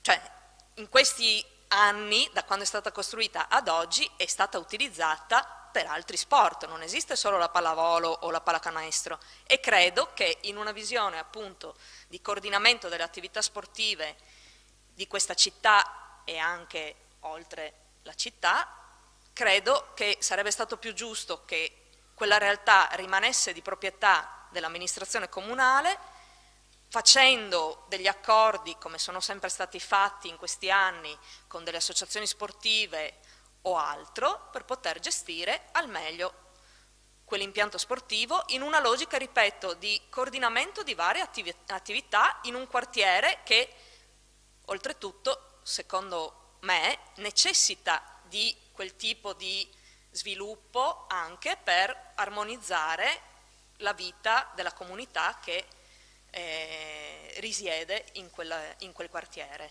Quindi, secondo noi, la scelta non è una scelta appropriata e, ripeto, può essere una valutazione sbagliata da parte mia, visto e considerato che non ho potuto analizzare la documentazione come avrei voluto, ma politicamente il ragionamento è questo e troviamo la scelta assolutamente sbagliata. Grazie.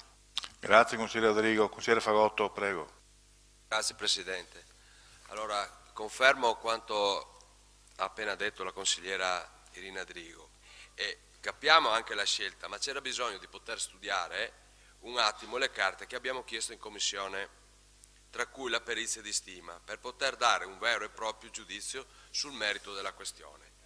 Per cui se possiamo essere d'accordo in linea di principio con il ragionamento complessivo che porta a decidere di mettere sul mercato la struttura, non possiamo esprimerci sul versante tecnico, perché, come già detto, non abbiamo di che approfondire, mancano ancora nelle nostre mani le documentazioni. Grazie. Consigliere Fagotto, grazie. Consigliere Terenzi, prego. Sì,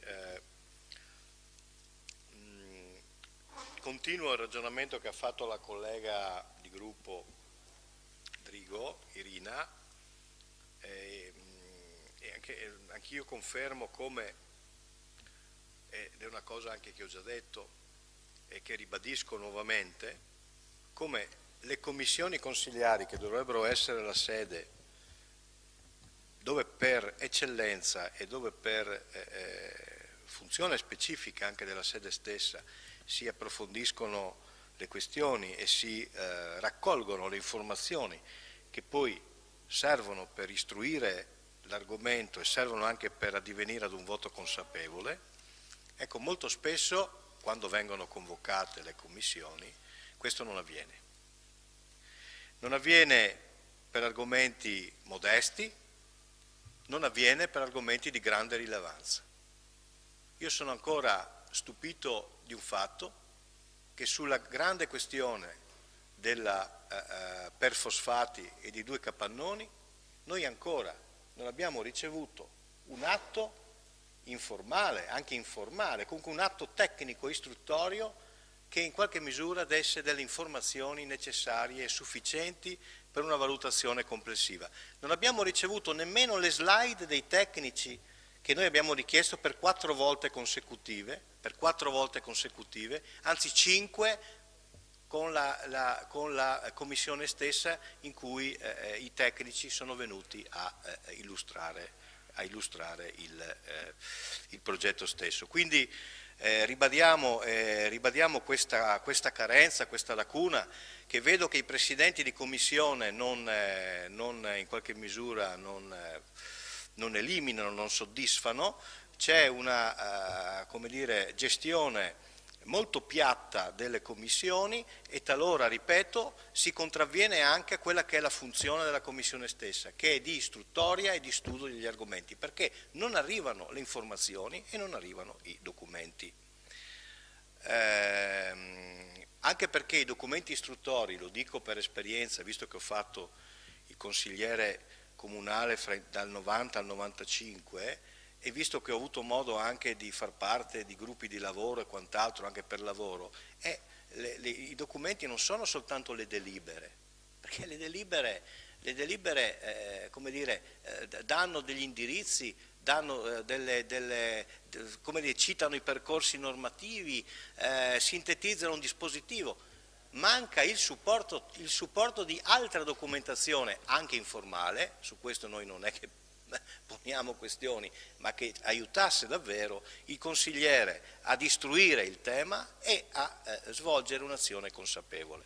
Detto questo, condivido e sottoscrivo quanto ha già detto la collega Irina Drigo sull'Olimpia 1, aggiungo anche che noi voteremo contro questo provvedimento anche perché nel provvedimento stesso ci sono 2 cose che noi, anzi è una stessa cosa ma riguarda 2 interventi che riteniamo illogici e irragionevoli, e cioè la vendita delle aree ex perfosfati, aree che sono contigue ai capannoni. Ora, noi abbiamo già avuto modo in discussione di argomentare e abbiamo già avuto modo di votare contro questi 2 provvedimenti, ma la domanda è sempre la stessa. Ora, siccome la Giunta senatore ha deciso di sostanzialmente ripristinare complessivamente gli immobili senza ulteriori rinforzi e senza ulteriori bonifiche, non c'è ancora una valutazione complessiva sulle modifiche del master plan, non c'è ancora una destinazione d'uso sul capannone o sui capannoni, e il Consiglio Comunale, su istanza della Giunta, decide di vendere aree contigue al capannone stesso. È illogico e irrazionale, vi chiediamo di quantomeno di motivare questa scelta, perché noi veramente non riusciamo a comprenderla. Fra l'altro noi possiamo anche contare sul fatto che che questi terreni probabilmente non verranno mai venduti, visto che fra l'altro la bonifica ancora non c'è. Ma insomma è un atto che ha una valenza giuridica e amministrativa e che a nostro avviso è, come detto, illogico e irrazionale.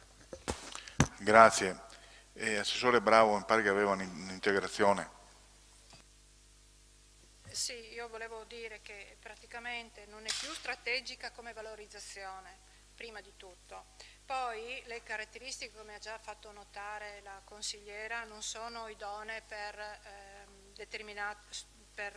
determinate discipline tipo pallavolo, quindi non può essere usato da tutte le associazioni, ma è piuttosto limitata. Ma al di là di questo, la vetustà dell'immobile richiederebbe anche un notevole investimento per interventi di manutenzione, infatti sarebbe necessaria la copertura, l'eliminazione delle barriere architettoniche all'interno degli spogliatoi, l'adeguamento degli impianti, come è stato evidenziato tra l'altro nella perizia di stima, il tutto per adeguarlo alle vigenti normative. I proventi saranno utilizzati per sistemare quegli immobili che ormai da tanto tempo sono in disuso e non utilizzabili da parte dell'amministrazione, che sono fermi lì da parecchi anni e verranno utilizzati a fini sociali. Grazie Assessore. Ci sono altri interventi? Se non ci sono altri interventi, pongo in votazione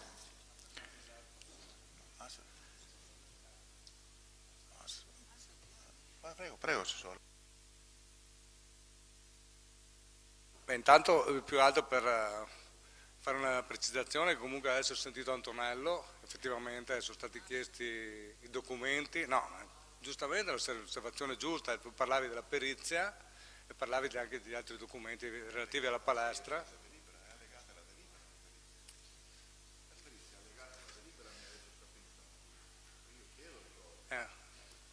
Ma io volevo... però hanno detto che comunque aveva fatto questa cartella per rispedirli, dunque domani sono disponibili i documenti perché aveva fatto una richiesta specifica più sulla delibera, sulla perizia. Adesso magari vediamo un momentino.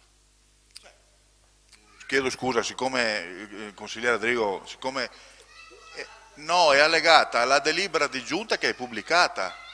Cioè c'è stato un provvedimento, una delibera di giunta che ha pubblicato assieme in allegato anche la perizia, perché io lo faccio perché adesso da Presidente chiedo che siano sempre rispettate. Allora ok, colgo questo, ma a me risulta che dovrebbe essere allegata come mi ha risposto il dirigente stamattina.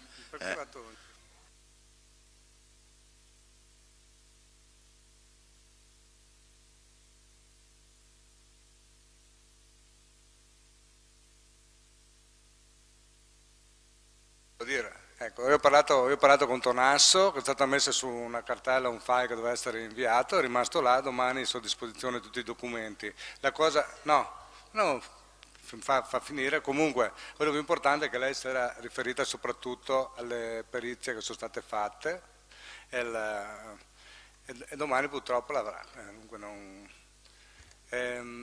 Per quanto riguarda, mi sembrava l'altra volta in commissione che abbiamo un po' spiegato, non è che sia contro la ginnastica leggera o altre cose che si facciano in quella palestra, oppure lei ha parlato anche di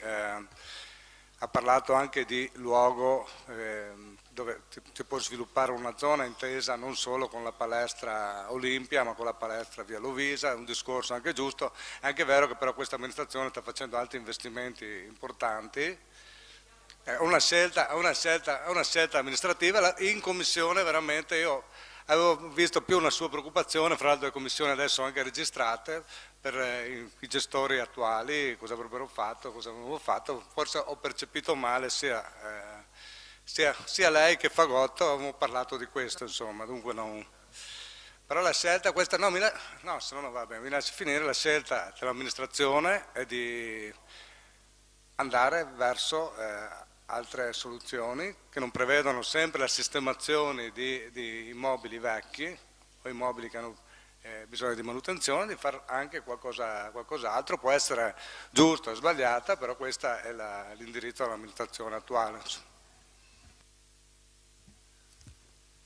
Io non ho espresso alcuna preoccupazione per gli attuali gestori. I gestori delle palestre cambiano. Ci rassegniamo su... Sì. Il consigliere Fagotto aveva espresso questa perplessità e questa preoccupazione. Io non ho espresso preoccupazione per gli attuali gestori. Io dico che secondo me in un disegno complessivo di quell'area è un errore, per quanto ci riguarda, vendere la palestrina, perché fino adesso è sempre stata utilizzata. Non vedo perché l'amministrazione debba rinunciare ad una propria proprietà che comunque ha funzionato, anche se ha presentato negli anni dei problemi, ok? In un disegno complessivo di gestione dell'area, anche in prospettiva non solo dal punto di vista sportivo, ma in prospettiva di comunità, di aggregazione, nella quale possono insistere varie associazioni che possono dare un apporto propositivo a quella zona che negli anni ha presentato dei problemi e sui quali sono stati fatti dei progetti, e uno dei progetti poteva essere anche quello di utilizzare lo sport per andare incontro ad alcune necessità che da quell'area sono emerse. Ok? Rinunciare ad una proprietà dell'amministrazione per darla ad un privato, secondo noi non è lungimirante. Dopodiché, ripeto, non credo che per forza ogni palestra debba ospitare la pallavolo, la pallacanestro o sport che necessitano di spazi più ampi. Decidete di fare nuovi impianti? Va benissimo, perché rinunciare a quelli che già abbiamo, facendo comunque, sappiamo tutti, no, che ci sono delle formule che permettono all'amministrazione di scrivere degli accordi con i gestori che vincono gli appalti per l'utilizzo degli immobili, nei quali il gestore si impegna a fare degli interventi, avendo degli sgravi da parte dell'amministrazione. Adesso magari non uso la terminologia più appropriata, però voglio dire, varie soluzioni per poter mantenere nella proprietà del comune quella palestra ci potevano essere, non l'avete scelte, va bene, prendiamo atto e votiamo contro. Grazie consigliere. Per precisare che le considerazioni possono anche essere incondivisibili, però la palestra sta facendo un servizio come un privato attualmente, fa un servizio che fa un privato, non è affidata dell'associazione. Questa palestra sta facendo, che si dice business, nel senso sta producendo lavoro, sta facendo quello che fanno gli altri gestori delle palestre. Non stiamo parlando di associazioni che andiamo a togliere la palestra, stiamo parlando che dopo 20 anni ritorna alla palestra in comune, una palestra, o 30 anni, una palestra che comunque fa impresa. Stiamo parlando di cose diverse rispetto a una palestra o delle associazioni che fanno sport, che fanno aggregazione, che sono società sportive riconosciute. E la differenza, per me questa è molto importante, la differenza è sostanziale. È sempre un parere personale. Grazie comunque dell'intervento e domani le farò arrivare tutte le... adesso vediamo che non sia anche sulla casella. Grazie. Grazie Assessore, comunque consigliere Adrigo mi premurerò di verificare, perché io avevo avuto la certezza da parte del dirigente che ci fosse anche allegata alla delibera di giunta la perizia, e quindi un documento trovabile, consultabile, e quindi questo farò sicuramente a parte mia una verifica domani. Grazie. Se non ci sono altri interventi, consigliere Zanco, prego. Niente, un breve commento in merito a questa vicenda. Io penso che dai ragionamenti che sono emersi si è perso il significato reale della cosa. Prima di tutto, questa struttura dopo 30 anni, mi pare, torna al Comune. Per 30 anni è stata gestita privatisticamente. Per riabilitarla e per metterla in condizione di poter essere un fabbricato operativo con quella destinazione lì, mi pare, se non vado errato, almeno da quello dei dati che io ho cercato di acquisire, bisogna spendere un valore doppio a quello di perizia di vendita dell'attuale fabbricato, perciò altri 200.000 euro. Cioè il punto di questo fabbricato è che così com'è non si può utilizzare, mi spiego, Ecco, allora il Comune che cosa ha fatto? Siccome anche il fabbricato fine a se stesso è molto piccolo, no? Ed è sempre stato utilizzato, come ha detto poc'anzi l'assessore Morsanuto, a scopi privatistici, ecco pertanto, e visto che abbiamo obiettivi di istituire nuove strutture da utilizzare da associazioni e quant'altro più importanti, anche più grandi, più spaziose, più comode, che possono dare la possibilità di essere utilizzate come palestre, ma anche come avere un utilizzo plurimo. Credo che a un certo momento, ecco perché l'obiettivo di questa amministrazione non è quella di depauperare o di distruggere il patrimonio che ne è in possesso, ma è quello a un certo momento di migliorarlo oppure sostituire quelle realtà che sono ritenute obsolete con nuove realtà che sono da ritenersi aggiornate, moderne e più a disposizione e più atte ad essere utilizzate per gli obiettivi e per i scopi che si prefiggono chi le utilizza. Ecco, questo è da tenere in considerazione in merito a quella struttura lì, che è molto piccola, teniamo in considerazione. Poi capisco benissimo il fatto che si dice ma non ci sono state consegnate la documentazione. Signori, io quando non ho la documentazione e non me la trovo consegnata, cerco di andarmela a recuperare. Ecco, questo è quello che voglio dire. Pertanto, se per una dimenticanza o per un qualsiasi altro motivo è stata la stima di questo fabbricato è stato fermo in una qualche scrivania, nulla osta all'interessato, se è veramente interessato di questo argomento e per fare un commento produttivo, una valutazione concreta, nulla osta che a un certo momento lui si provveda e vada a provvedersi presso gli uffici di tutti gli atti. Credo che non sia la prima volta che un consigliere comunale si reca negli uffici competenti a recuperarsi atti per essere a conoscenza degli argomenti che gli interessa. Grazie.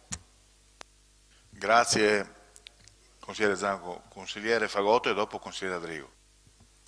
Mi scusi Presidente, allora le commissioni sono fatte per approfondire delle problematiche o degli argomenti. Ora noi arriviamo in commissione con questo argomento, non sappiamo se manca o non mancano dei documenti, quindi rimaniamo nella buona fede che ci sia tutto quanto. I tempi su molti argomenti sono strettissimi e sentirci dire proprio a noi, Movimento 5 Stelle, che andiamo in cerca, a volte, fra virgolette, rompiamo quelle scatole per avere documenti anche in più, di andare in cerca che non vogliamo trovarci, abbiamo chiesto solamente una collaborazione se mancava per sbaglio un documento. Quindi mi sembra che sia, scusate, fuori luogo, almeno nei nostri confronti, una dicitura del genere. Grazie e scusi Presidente. Grazie, consigliere. Io vorrei chiedere al consigliere Zanco cosa deve fare un consigliere che lavora fuori Portogruaro tutto il giorno, più che chiedere in commissione ufficialmente che gli venga mandata, consegnata la documentazione. Non so, cioè dovevo chiedere delle ore di permesso di lavoro per venire a ribadire che avevo chiesto la documentazione e che mi venisse richiesta?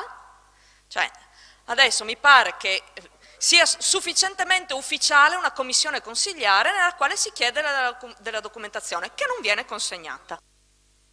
Sì, grazie consigliere Adrigo. Se non ci sono altri interventi, io pongo in votazione il provvedimento. Chi è favorevole? Chi è contrario? Chi si astiene? Un astenuto, 5 contrari. Chiedo per cortesia anche l'immediata esecutività. Chi è favorevole? Chi è contrario? Chi si astiene? Come prima. Il provvedimento è approvato, grazie. Come sapete, con nota che vi ho inviato, già il punto numero 11 l'ho ritirato come da richiesta nella Capigruppo e nella Commissione, quindi verrà approfondito e eventualmente ripresentato successivamente.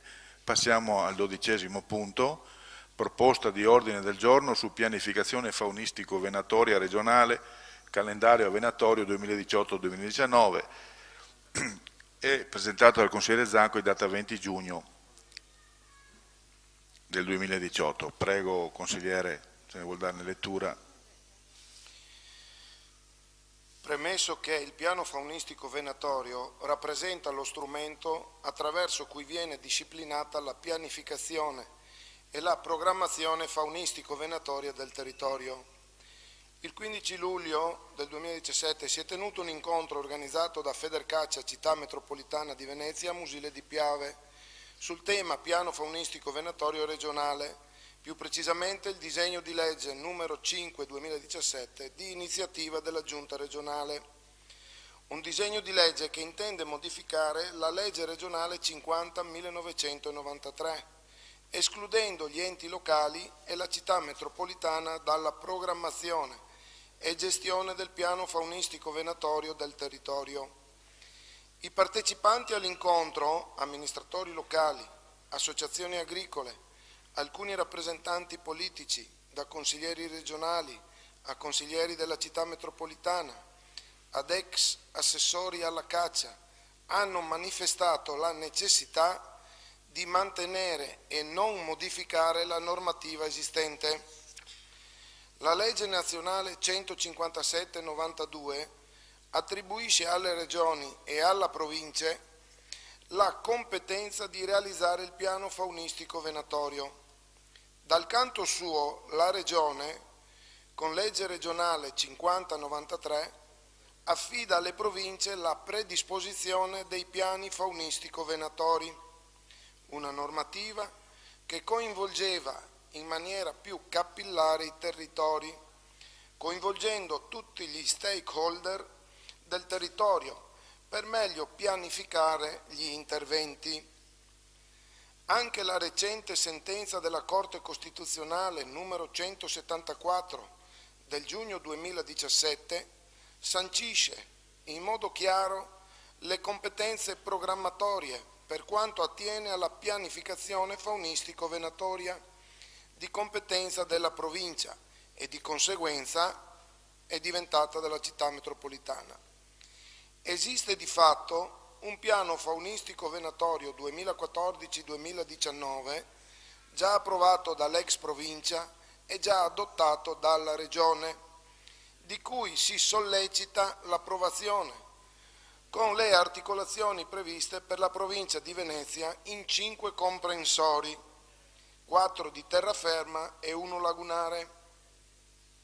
È emersa inoltre dall'incontro la richiesta di modificare il calendario venatorio per quanto riguarda la selvaggina stanziale, approvato dalla Giunta regionale in giugno del 2018, a 3 giornate fisse e non più 3 giornate a scelta su 5.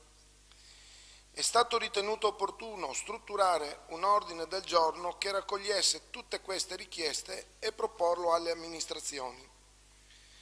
Considerato che la legge nazionale 157/92 all'articolo 10 attribuisce alle regioni ed alle province, con le modalità previste ai commi 7 e 10, la realizzazione della pianificazione venatoria.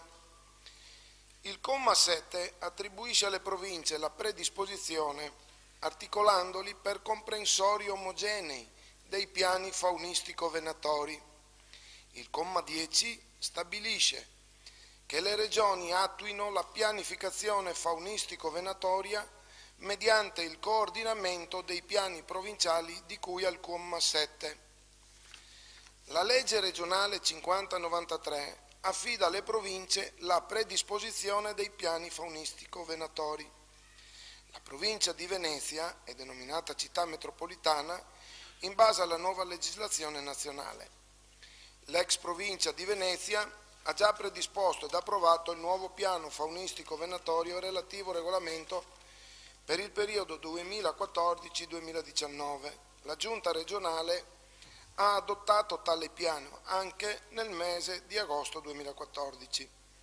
La recente sentenza 174 del 26/2017 della Corte Costituzionale sancisce in modo chiaro le competenze programmatorie per quanto attiene alla pianificazione faunistico-venatoria, attribuisce alle province e conseguentemente per quanto riguarda il nostro territorio alla città metropolitana di Venezia. Il Consiglio Comunale chiede al Presidente della Giunta regionale che venga approvato il piano faunistico venatorio già precedentemente approvato ed adottato per gli anni 2014-2019. Venga rispettata la procedura di pianificazione faunistico-venatoria, così come previsto all'articolo 10 della legge nazionale numero 157/92, mantenendo le articolazioni previste per il piano provinciale di Venezia in numero 5 comprensori omogenei, numero 4 per la terraferma e numero 1 per la zona lagunare.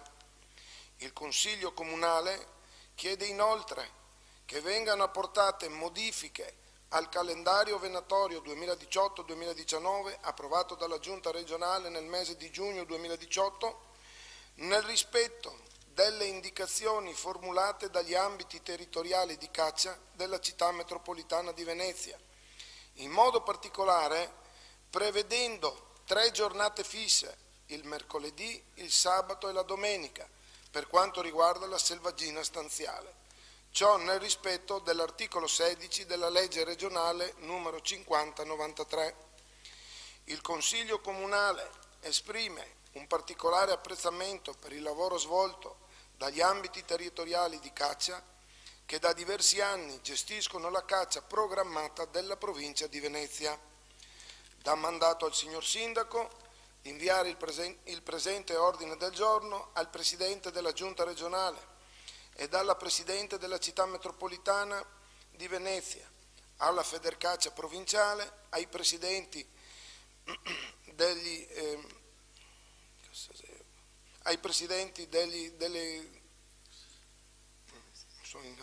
della città metropolitana di Venezia, alle associazioni agricole della città metropolitana di Venezia, degli ambiti territoriali di caccia. Portogruaro, 19 giugno 2018. Per la Federcaccia del Veneto Orientale, il consigliere comunale di Forza Italia Zanco Enrico. Prego. Grazie, vuole anche fare ecco, grazie, così spiega un po'. Ecco, da tutta questa proposta che è stata fatta ci sono alcune precisazioni e chiarificazioni degli argomenti. Volevo precisare questo, che c'è un modello di gestione della caccia che risale agli anni 70. La caccia fatta con questo modello di fatto è stata una risorsa, perché con questa gestione viene salvaguardato l'ecosistema, la biodiversità e il patrimonio faunistico. Il piano faunistico generale, che doveva essere approvato nel 2012, a tutt'oggi non è stato approvato. Sono state fatte 6 proroghe. La Regione l'ha fatto proprio nel 2014. La Federcaccia chiede in sostanza che vengano mantenuti gli attuali 5 ambiti già esistenti e precisamente 4 ambiti di terra e un ambito di laguna, con le zone lagunari vallive di Caorle, Bibbione e Concordia Sagittaria nell'ambito 1 Venezia 1. Si precisa che la Corte Costituzionale nel 2017 ha bocciato la legge 18 della Regione Veneto che riguardava la mobilità venatoria indiscriminata. Voleva dire che chiunque poteva venire a cacciare gratuitamente la selvaggina migratoria per 30 giornate stagionali nella stagione venatoria, senza delimitazione dei 5 ambiti.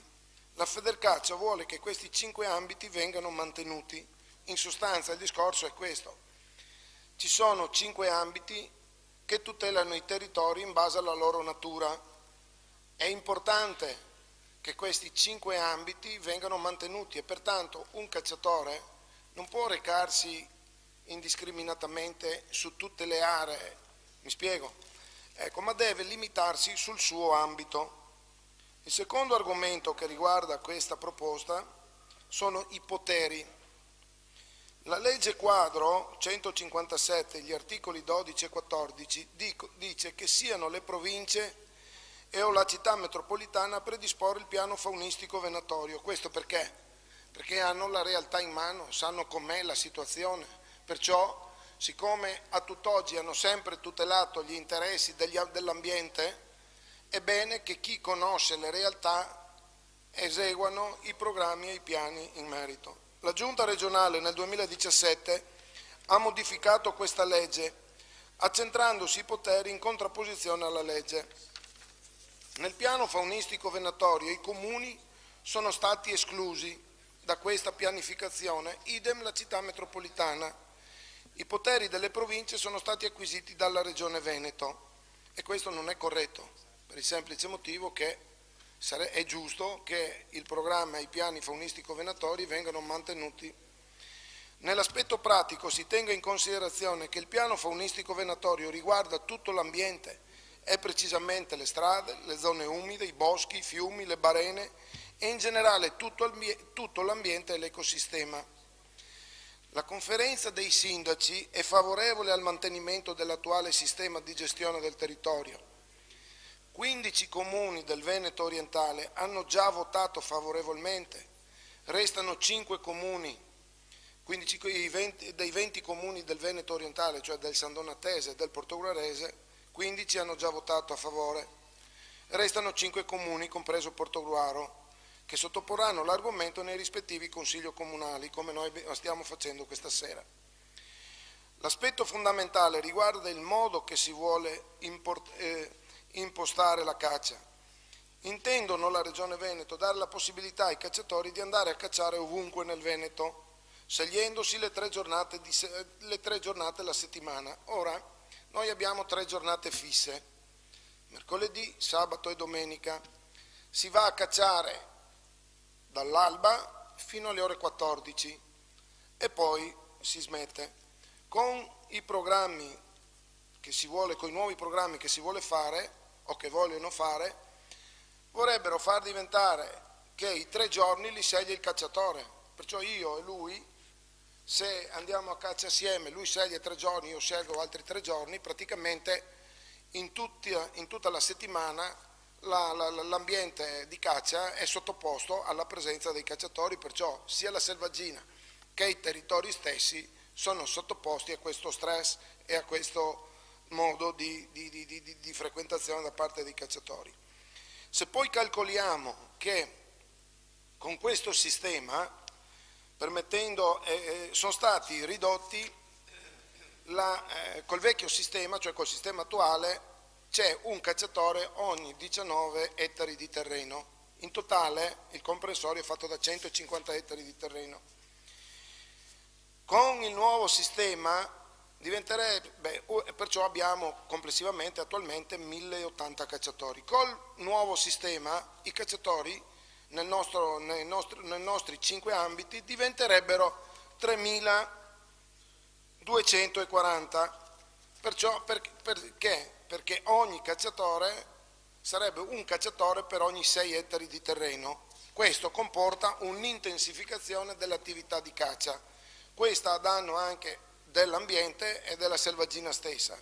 Ecco, siccome la caccia finora dalla Federcaccia è stata gestita, io credo, in modo consono, in modo coerente, anche per dare la possibilità anche alla selvaggina di potersi starsene un po' tranquilla qualche giorno alla settimana, perché se è sempre soggetta alla presenza di cacciatori, voi capite che in breve questi territori si desertificherebbero, visto che sono appetibili soprattutto anche per cacciatori di acqua. Questo è l'interesse da parte della Federcaccia, quello di mantenere il sistema faunistico venatorio esistente e di mantenere la gestione della caccia nei tempi che si sono sempre realizzati. Grazie. Grazie consigliere Zanco. Ci sono interventi? Consigliere Tarenzi, prego. Sì. Allora abbiamo letto e anche con attenzione, ascoltato anche con attenzione e presentato il collega Zanco. E volevamo dire come gruppo che dietro questo ordine del giorno, che porta alla questione della pianificazione faunistico-venatoria regionale, in realtà c'è un problema politico molto grande, e cioè è legato a come la Regione Veneto considera la città metropolitana. Questo è il tema vero, e naturalmente questo è uno degli aspetti o delle ricadute o delle conseguenze che si generano rispetto ad un approccio assolutamente centralistico della Regione Veneto rispetto ai territori e rispetto anche alla città metropolitana. Questo è il tema vero, politicamente, che naturalmente è sotteso in questo ordine del giorno, perché voi ricorderete come siano ancora appese le competenze che la Regione Veneto dovrebbe regolare alle competenze in materia urbanistica, e mi riferisco in particolare alle competenze in materia turistica. Adesso aggiungiamo anche le questioni di pianificazione faunistico-venatoria.